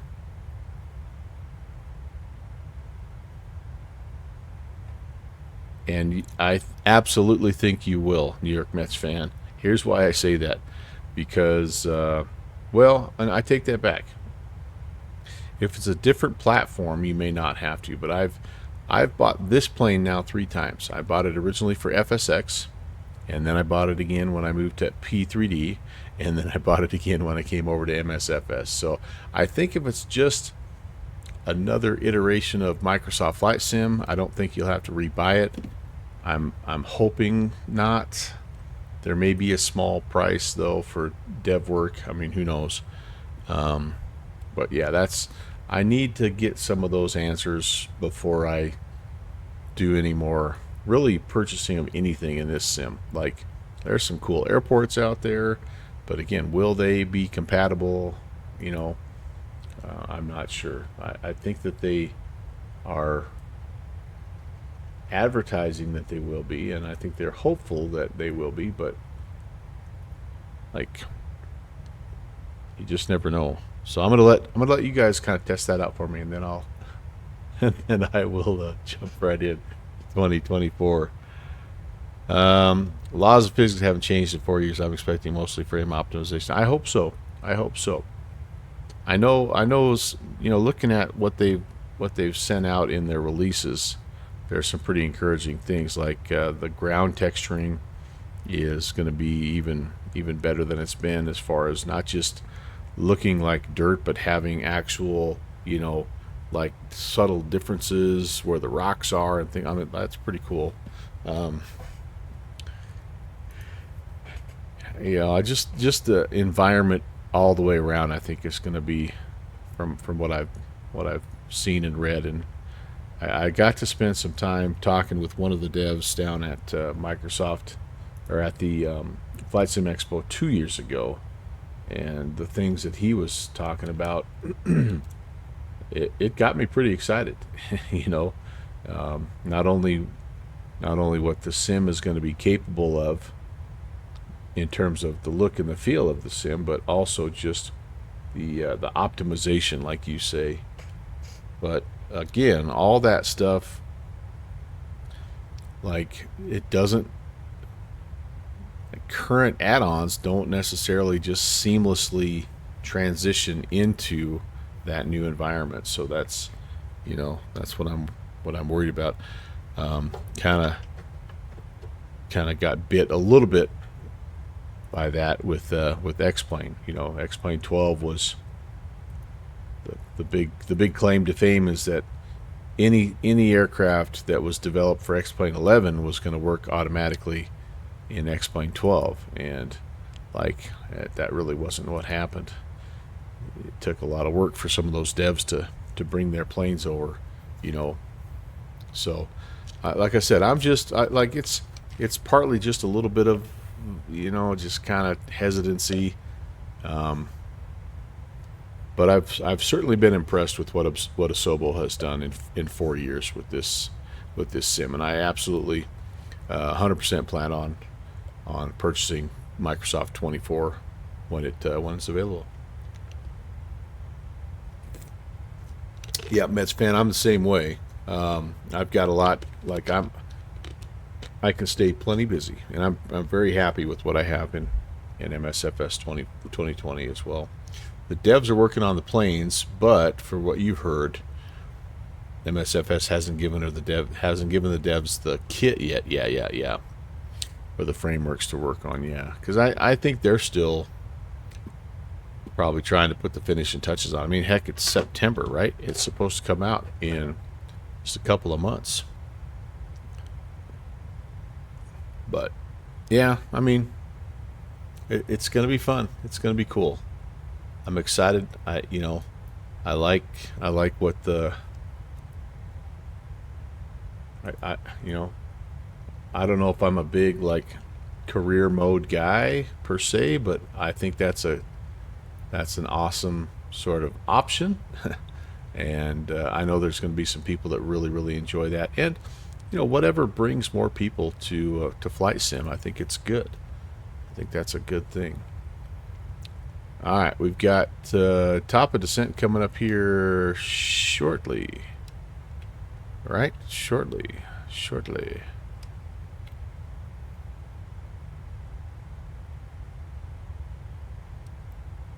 There it is.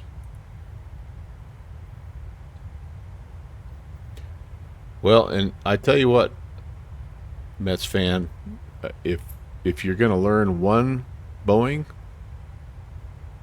to kind of get things going, like that's probably a pretty good one to learn, because even the 800 variant, like it still is a pretty, like it has that classic sort of Boeing workload and flow and all that stuff. So what you learn in what you're doing right now is going to apply to all of the Boeings that basically come before it, all the 7.3 variants, the 7.2 obviously. The difference in the 7.2 is going to be the engineer's panel, and I don't like that modern, that 747-800 doesn't have that engineer's panel. So Denver Center is on. Hey Deadeye, all right, thank you. I did not notice that. Sweet. And tower and ground stayed on. Awesome. 2765. I'm surprised they haven't got to contact me. Love it. Love it when a plan comes together.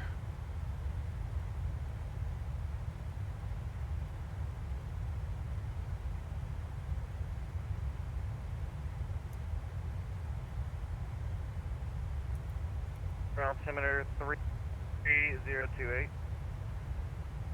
Alright, cross the Larks at 17,000, altimeter 3028, 90529 Golf.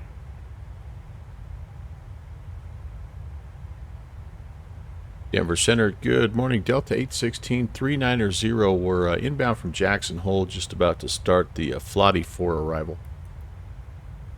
Delta 816 Denver Center, good afternoon to you. Please identify. Ident is coming, 816. It's 10 in the morning in Denver.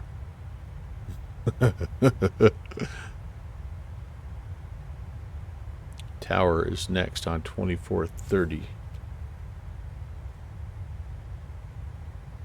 Denver Center, United 1138. I'm on the Rams H as the Oscar Charles Sierra.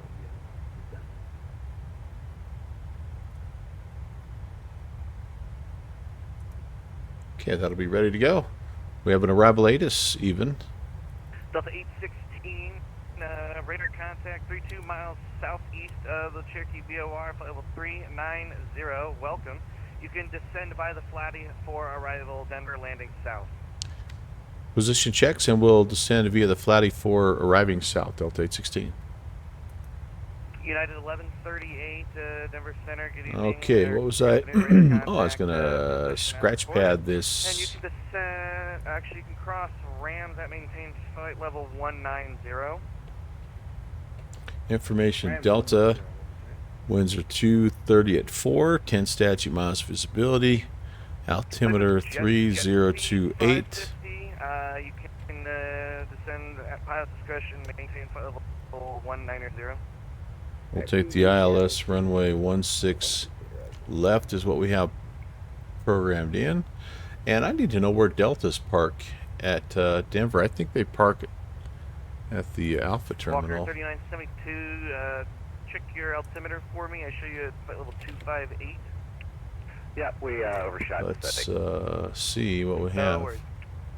Browse by airport here. Where do we land, or where do we park here? Cups. We gotta get the right airport code in. Almost positive they park over there in Alpha, but they might be. There might be some Bravo. Bravo terminal is kind of a United terminal, but they also put some other flights in. They don't get a lot of Deltas. Yeah, Delta. There's an A321. Where does it? It's coming in from Hartfield. Yeah, Alpha 46. That's what we will request.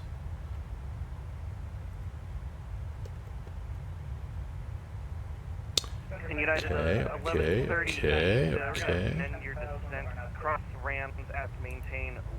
Now let's see if we can find Alpha 48. 17,000 at Rams and 3028. We're just on the starting to descend here as well here. So Alpha 48. Whoops, oh goodness sakes. Don't do that. Alpha 48. Ah, very nice Denver to be on. Nice pleasant surprise. Alpha 48. Okay, so clear down here. The far end, Alpha 48. Wow, that's a long way down. But they might let us go under the little bridge here. That'd be kind of cool. Okay, well, we're coming in here. We're going to be... Let's brief the taxi here as well as we're coming in. So we'll be hitting 16 left. Probably be off on Fox 6 or Fox 4, and they'll probably just take us all the way down here on Fox to either Alpha November or Alpha Sierra, and then around to the far end here to gate 48, 58, 48, gate 46. Okay, cool. We can do that.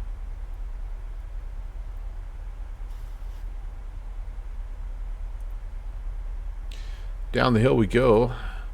Let's do a descent checklist. I think I have my forecast in already, but we will just double check. Forecast. Oh, I don't have the descent winds in. Let's go ahead and request those. I should have had that already requested, but it'll be fast. Always good to know what is happening on your way down.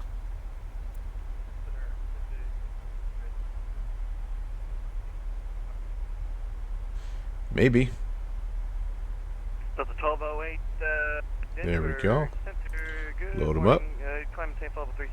And there we go. I also like to put some fixed rings in here.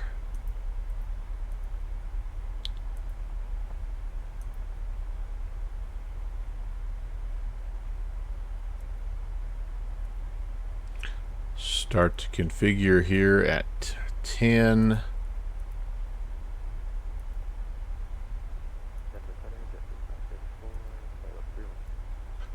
Fully configured. Whoops. Denver Center. Good afternoon. I didn't. Yeah, it's all right. Fully configured by 4 is what we hope for.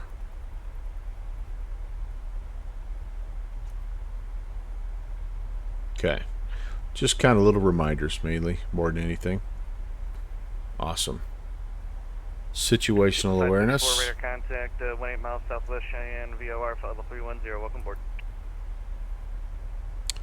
We have the altimeter 3028. Let's preload that.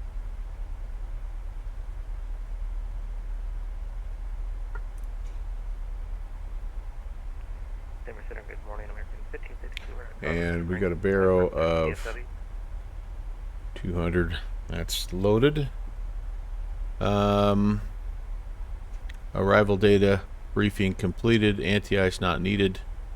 We are local altimeter to go. We can go ahead and go auto brakes medium. Denver Center, good afternoon to you. You're cleared to the Dallas-Fort Worth International Airport via the Spring 6 departure, Black Forest, the VOR. Speed breakers armed. You can climb, maintain 10 south, fixed flight level 370 once minutes after your departure. Departure will be with me, squawk 3354. There we go. Departure,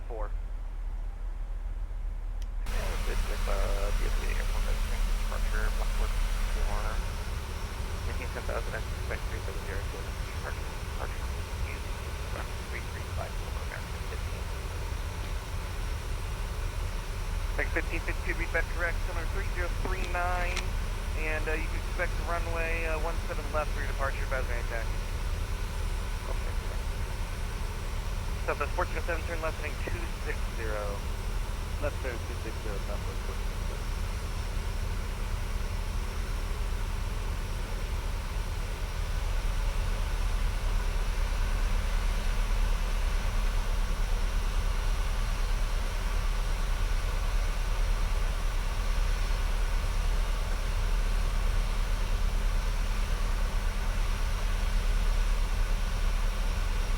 Calendar 1 Q, share Mike Airborne through 7,300, climb flat. Or 120 Mike, Denver Center, good evening, radar contact, climb the same, flight level 400. All the way up, 400, showing. 400, baby. Indeed, Feedy. Thanks for the redeem, buddy.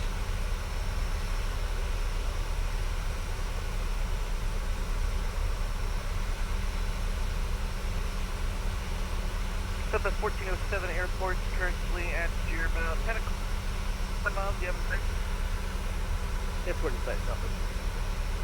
Southwest 1407, clear visual approach, running 17 right. Clear the visual 17 right, Southwest 1407. Yeah? I'm going to have to pay closer attention. Or 120 Mike, proceed. Direct Hayden VOR. Direct Hayden VOR, T-share Mike. You might be right on that. Iowa Scotsman.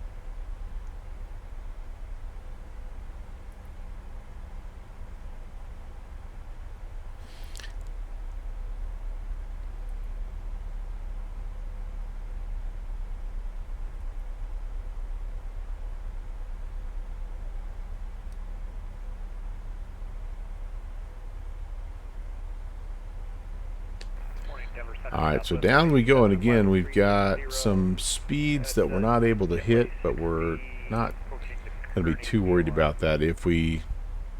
I don't know why we're not... Southwest 187 Denver Center, good afternoon, radar contact position as reported. We should be able to get to 280. There's no reason why we're not, but that's okay. We'll just keep it where it's at, and I can live with that. Because we have to slow down eventually here to 210, so we've not been in a hurry 124.3, Southwest 1407. all morning long, so it's been the beauty part of this stream. Again, I'm planning on a turn and a Minneapolis run after this, and a check of the clock here.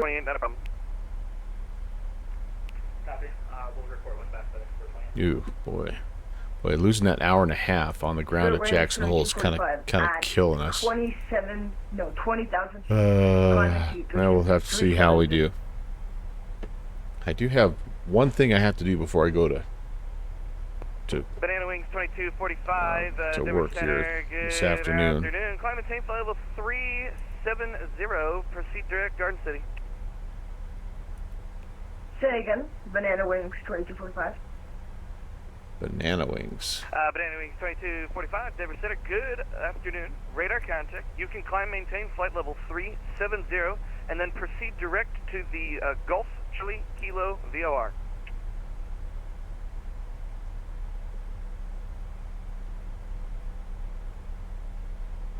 Copy that. Proceed direct Golf Kilo. No, I don't know, the GCK. Right? You got a young fella. Banana Wings 2245 will do one better. Proceed direct, Mike, Bravo. Copy that. Banana Wings 2245. Proceed direct Mike, Bravo. Tower, good afternoon. Southwest 1407 on about 10 miles on 17 right. He's on. You're still on center. Southwest 1407, this is still center. Try again, 124.3, we'll see you. Oh, okay, 124.3 Southwest 1407. Or 9529er Golf, do you have a approach request? I'd like 17 right, 29 Golf. 29 Golf, roger. You can expect vectors for the visual 17 right. You can descend and maintain 15,000. Alright, we'll expect vectors to the visual for 17 right, descend maintain 15,000, 9529 Golf.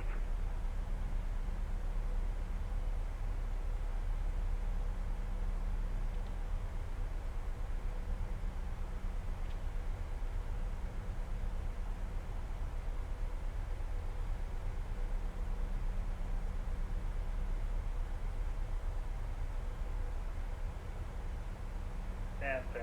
FedEx 428 back with you. FedEx 428, welcome back. Whoops, I left my starter switches on continuous the whole time there. That's not good. Bad pilot. And how don't I have my intake lights on? What's wrong with me?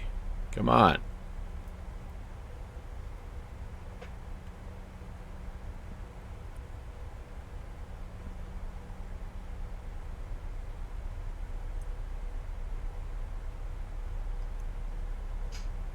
Love that. Jet speed 550. You can descend and maintain 14,000. The Gunnison altimeter currently 3053. Jet speed, I like. That's a cool call sign. That's got BizJet written all over it. Jet speed 550. Do you have an approach request into Gunnison? Hey, we're just looking at that. Let's do, can I get the visual for runway 06?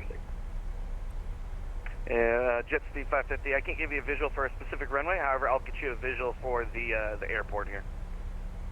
Alright, Oh, I didn't know that. So if you're requesting a visual, you just request visual to the airport? Interesting. I know I've requested the visual for different runways in the past. Jeffrey, is that a thing now? Is that new? Is that just a Denver thing? And sir, FedEx 428, looking up go on board, can we get left flight level 410? Front, FedEx 428, confirm flight level 410. 410, FedEx 428. FedEx 428, not a problem, climb maintain, flight level 410. Climb maintain, flight level 410, FedEx 428. Alright, 318, we're going to go local altimeter. Jet speed 550, just for your awareness. Airport Starter switches are on, auto brakes are set. Reporting site. Airport field inside, jet speed 550. Delta 816, you have an approach request? ILS 16 left, Delta 816. And Delta 816, roger. Do you want that off petitioner? Off petitioner, yep. Thank you, 816. Delta 816, roger. At petitioner, cleared ILS 16 left approach. At Tishner, cleared ILS 16 left, approach Delta 816. Center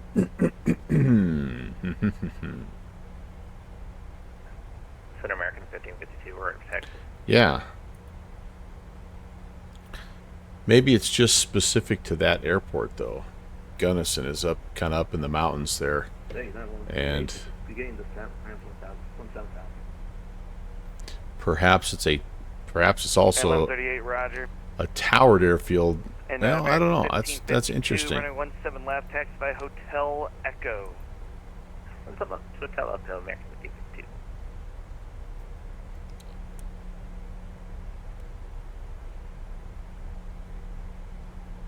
Okay. There's a decel point. We're looking good. We're looking good. Spirit 3 Dan. VATSIM noob here. Are you supposed to receive flight following for VFR flights from center? So yes, it depends on what ATC is available and what airport you're flying from. Normally, you would initially receive flight following from like the departure controller, but if there's no departure, then the next person up is center. And then if you're flying between airports and you get outside of a departures controlled space, then yes, center would be the one that would pick you up if they're able to. And November 29er Golf, maintain present heading, vectors for the visual 17 They are. Oh, hello, Jets. All right, maintain present heading, vectors to the visual 17 right, 905, 29 Golf. Let me show them. Look at the toy that Jet brought me here. The bear. Thank you, sir. Yep. We built inside for Jesse. You're welcome, Spider. Sorry, Jet Spirit 3 550, Dan. Roger, no traffic there between you and the field. Jeffrey is saying, according to one of the rules, if it's an untowered field, it's cleared visual approach to the airport. Towered fields are the ones where you go to the runway. Oh, okay. Today I learned. Jet speed 550, Roger, IFR cancellation is received. Squawk VFR, frequency change approved. See ya. Squawk VFR, frequency change approved.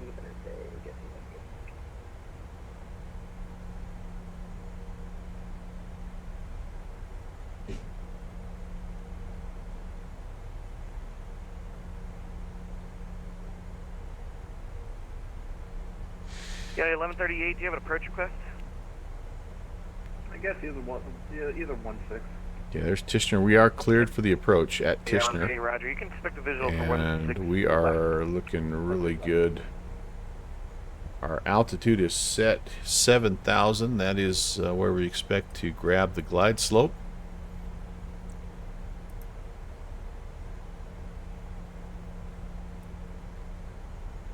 Down there, all the way down there it leaks, and we're just going to kind of keep going down just steadily here. As you can see right now, we're sort of on the glide path. Not too bad.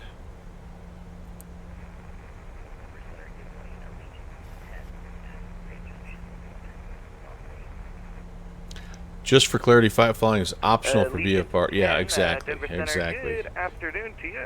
Do not currently have a flight plan on file. Please refile. Yeah, so Spirit Dan, like it just depends on the workload, especially for center.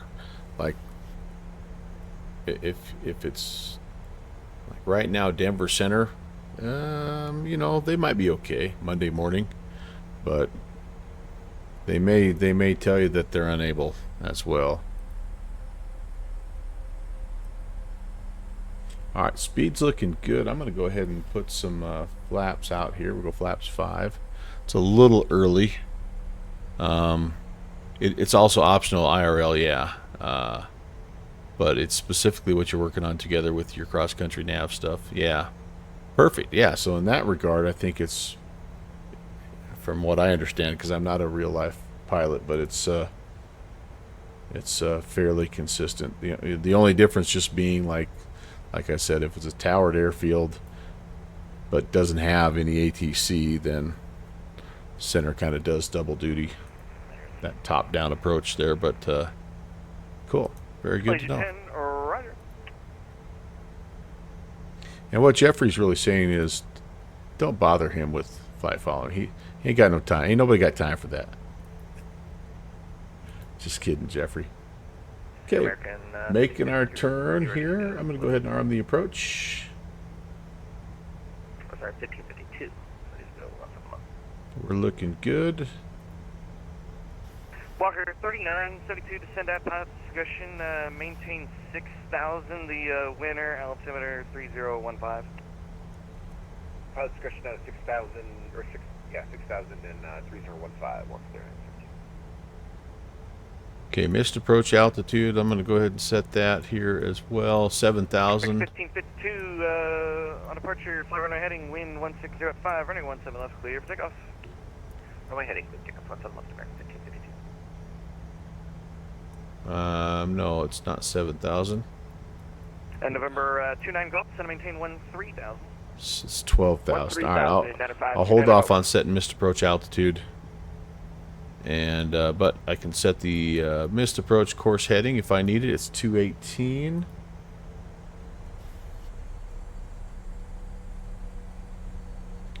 Goodness, we are slow here. I don't like being quite so slow here. How about we do this? 218. Let's go to VS mode. And let's pick up the pace here, shall we, gentlemen? At least 210 until we get in here a little closer. And Allegiant 10, I have your clearance. Advisory copy. We're ready, Allegiant. Alright, we should be grabbing that. Allegiant 10, you are cleared to the Las Vegas International Airport. Why are we not grabbing our localizer here? Departure. Somehow come off of that. I don't know why. 5,000.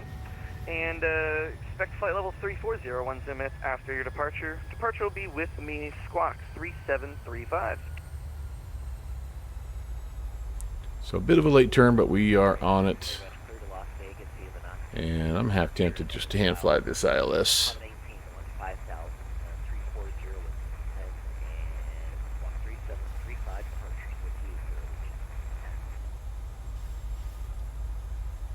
Legion 10, readback is correct. Expect runway 11 for departure, altimeter 3030. Advise ready taxi. We'll advise ready for taxi. We'll thank runway 11, Legion 10. American 1552 through 7.5. Alright, 10,000. American 1552, radar contact, climb and maintain flight level 370. Landing taxi lights. And turn left, direct. Flaps are 5. 370 direct left, or left direct to the American 1552.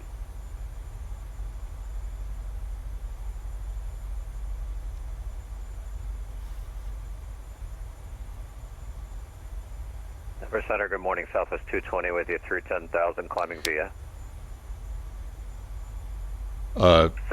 Totally agree, Jeffrey. Center, good afternoon. I think especially as it pertains to your real life, 320, Southwest. radio comms and things like that. Yeah, you don't have the physics of flying the plane for sure, but like the procedural things and the repetition of the things you have to like memorize to be a pilot. I think that VATSIM is so worth it. Time well spent. And 29er Golf, center maintain 11,000. 11,000, 905, 29er Golf. Delta 816, contact Denver Tower 124.3. We'll see you. Over to Tower, Delta 816. See you. And United 1138, you can just center maintain 10,000. I have a different freak now? No, 2430. Okay. And ground's on 2185. Denver Tower, hello. Delta 816, ILS 16 left. The 816, Denver Tower, wind 2304, runway 16 left, clear to land. 16 left, clear to land, Delta 816. Alright, we can start to slow a little bit now.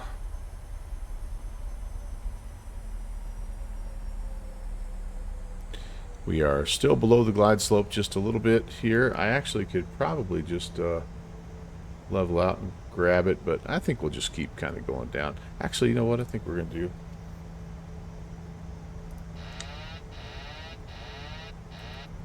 Let's hand fly. Why not? Why not? Laps 10. It's been a minute since we've hand flown an ILS. Let's see how big of a mess we can make it. Gotta get the throttles matching up here. There we go. Alright, now we go.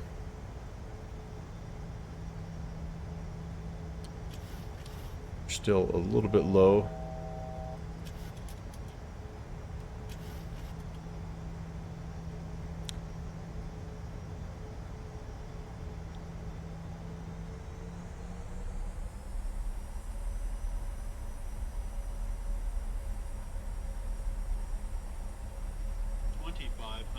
Check. Slid left a bit. Correcting.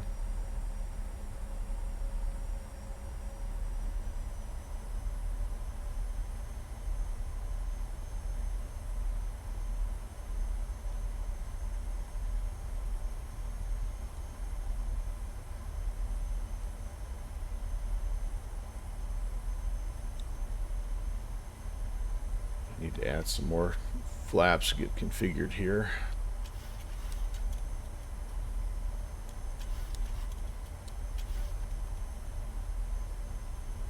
I have not set my ref speed. Dang it. In it 133. Flaps 30. Okay, so we're shooting for about 1.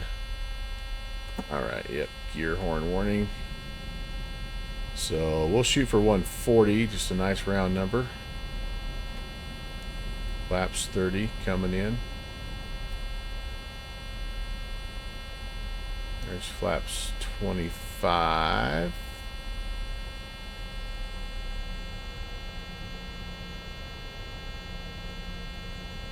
Come on, gear, aren't you down yet? There we go, sorry.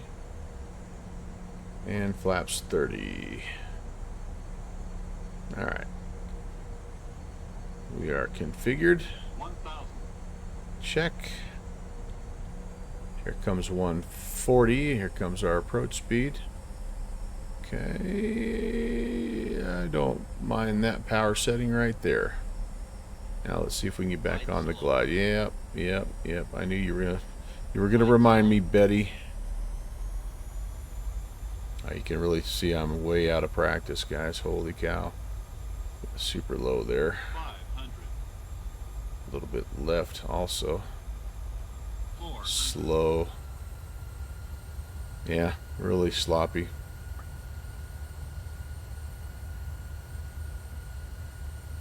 300.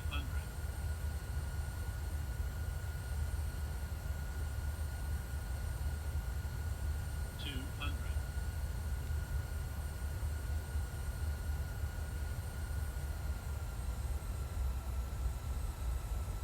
100. 50. 30. 20. 10.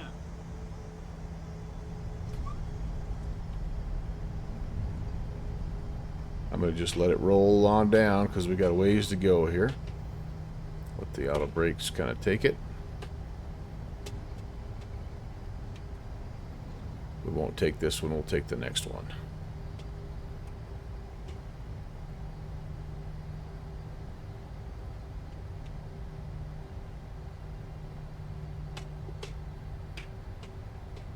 The 816, welcome to Denver, exit left enabled, continue Foxtrot, contact ground 121.85, see ya.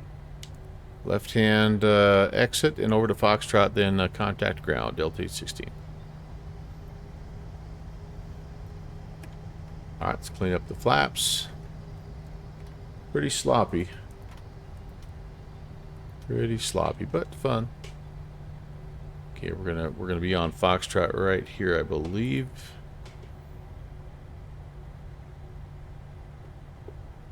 And we'll go to ground here.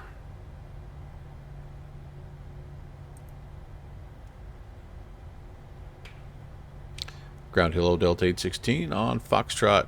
We're heading down to, let's see, Alpha 4 to 6. Delta 816, Denver ground, welcome, you can taxi to parking via Foxtrot Alpha Sierra. Fox Alpha Sierra, Delta 816. Alright, cool. We get to go underneath the, we get to go underneath that little air bridge thing. Nice, I love it, I love it. Very cool. Predict. 2695, ready for taxi. I think Iowa Scotsman was right on the money. Ground, runway 25, taxi, Bravo, November, Golf. I don't have anything turned on that'll even record that. I don't have my Volant on, nothing. Nunya. United 2695. But we'll just pretend it was a good one. I think I ended up putting it down in the touchdown zone. It wasn't like the actual landing itself was okay, but the part that was not so good was the approach. I got really low there, really low and slow. That's not what you want to do, especially in Denver with this altitude and heat right now. Density altitude is a thing. But I'll make up for it by taking you underneath the air bridge as we make our way out to Alpha 46. And let's go ahead and do this as well. We'll get the APUing. What's my time looking like here? 11 o'clock. Tick-tock. Tried to do some mental math.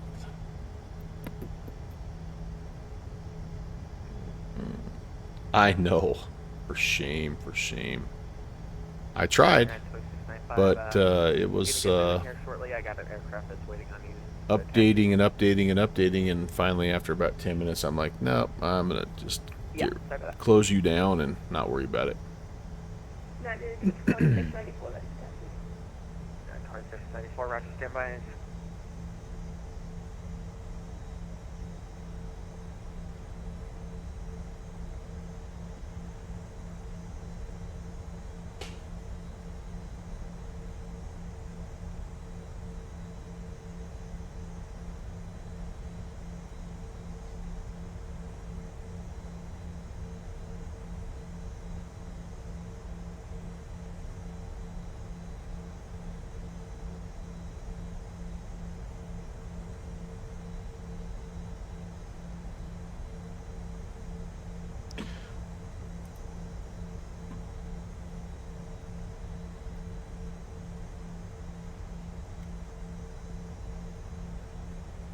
United 1399, thanks for your patience. That's this is a really cool spot here. If you ever go to Denver, they have like an outdoor patio area, and anyway, you can grab a little something to eat or something to drink and head out there and sit and look at the mountains and watch the aircraft departing. I didn't help inspire your flight plan or shared flight with Black Box 711 later on. Oh, nice. Oh, good. I'm glad something positive has come out of this, Iowa Scotsman. Because I'm afraid I'm going to have to, because of my messing around here, I'm kind of have lost my, I'm not going to have enough time to finish my flight up to Minneapolis. So this is gonna do it for me this morning. But you know, it's a bonus flight, so I'm glad we had even this much time to kind of buzz around. But yeah, I've got a couple things I've got to get done before I head to practice, and so this is a good way to kind of finish the morning off, and yeah, I like it. I'm gonna even take you outside and let you have a view. This is a cool part of the Denver airport for sure.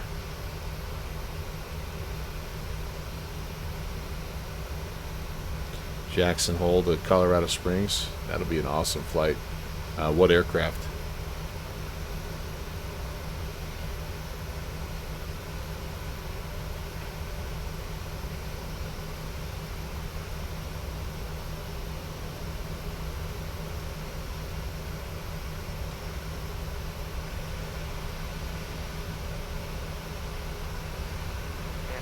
Flight 2341, I'm assuming you have a big building.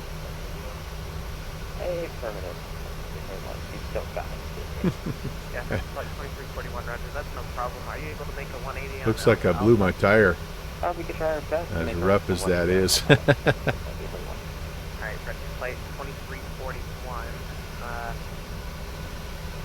Let's see here. Make a right turn on Alpha Sierra, and then hold forward up.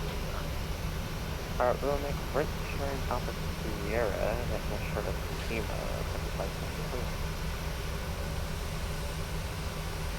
I think the clearance here is like 41 feet or something.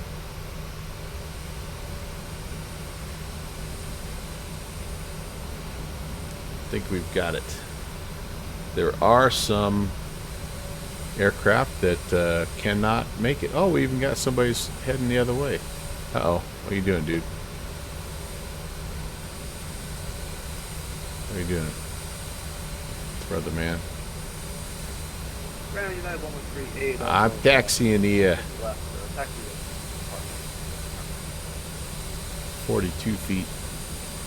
But yeah, needless to say, you get much bigger than an A320 or a 737, and you're not making it.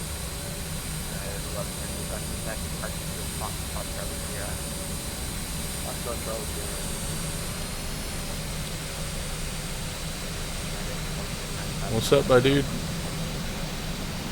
I don't know if he like backed up because he was worried. Oh, he's gonna park. Okay. Cool. We're looking for 46, right? 44, 45. Oh, that's 46 right there. Right there. Oh boy, I'm skidding the tires a little bit. Don't do that.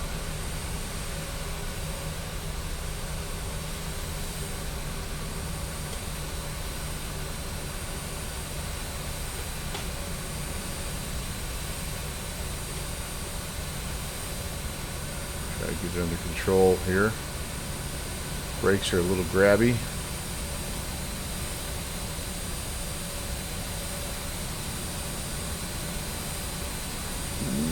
I think we need the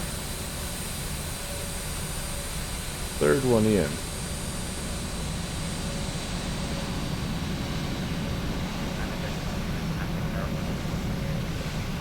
Tower 243, right 39.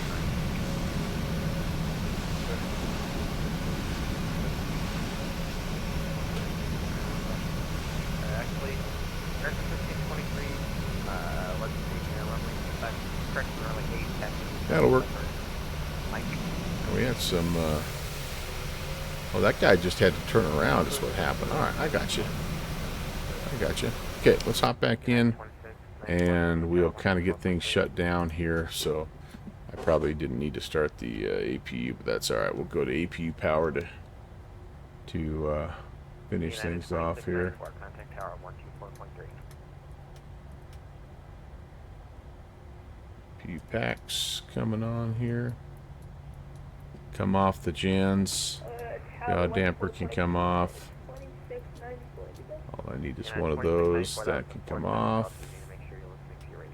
Off, off, off, off, off. 2341, And taxi to runway 25 via Mike, we are Alpha November, Golf. stand by. We are good.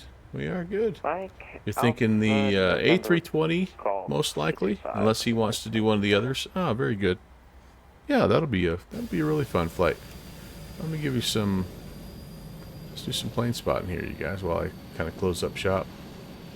Everybody's arriving and departing to the south. Charlie B, 39. Thank you for the follow. That was really nice of you. Good to have you on board. All right, yeah, let's get up here and we'll just take a bird's eye view of things as we close up shop. It's been a fun one, and thank you very much for stopping by. Let me do this. Oh, thanks, Charlie. Yeah, it's a beautiful sim, no doubt about that. And my rig does a pretty good job of running it. It's just like if I get too much traffic, that's kind of when things go a little south. But that was fun. That was fun. We had some glitches early. You know, I don't know what happened there, but I'll go check. Maybe there was a Phoenix update that I don't know about. But anyway, it was still fun. Thank you, Charlie B, for the follow, by the way. Simbit World and Net Zero Flyer, thank you also for the follow. And then a special thanks, Did I 313. Thanks for flying along. I was I don't know if I was able to get to you in time or not, but I know you're out there behind me, and so yeah, I'm not sure if you're on the ground yet or not. I'm just trying to.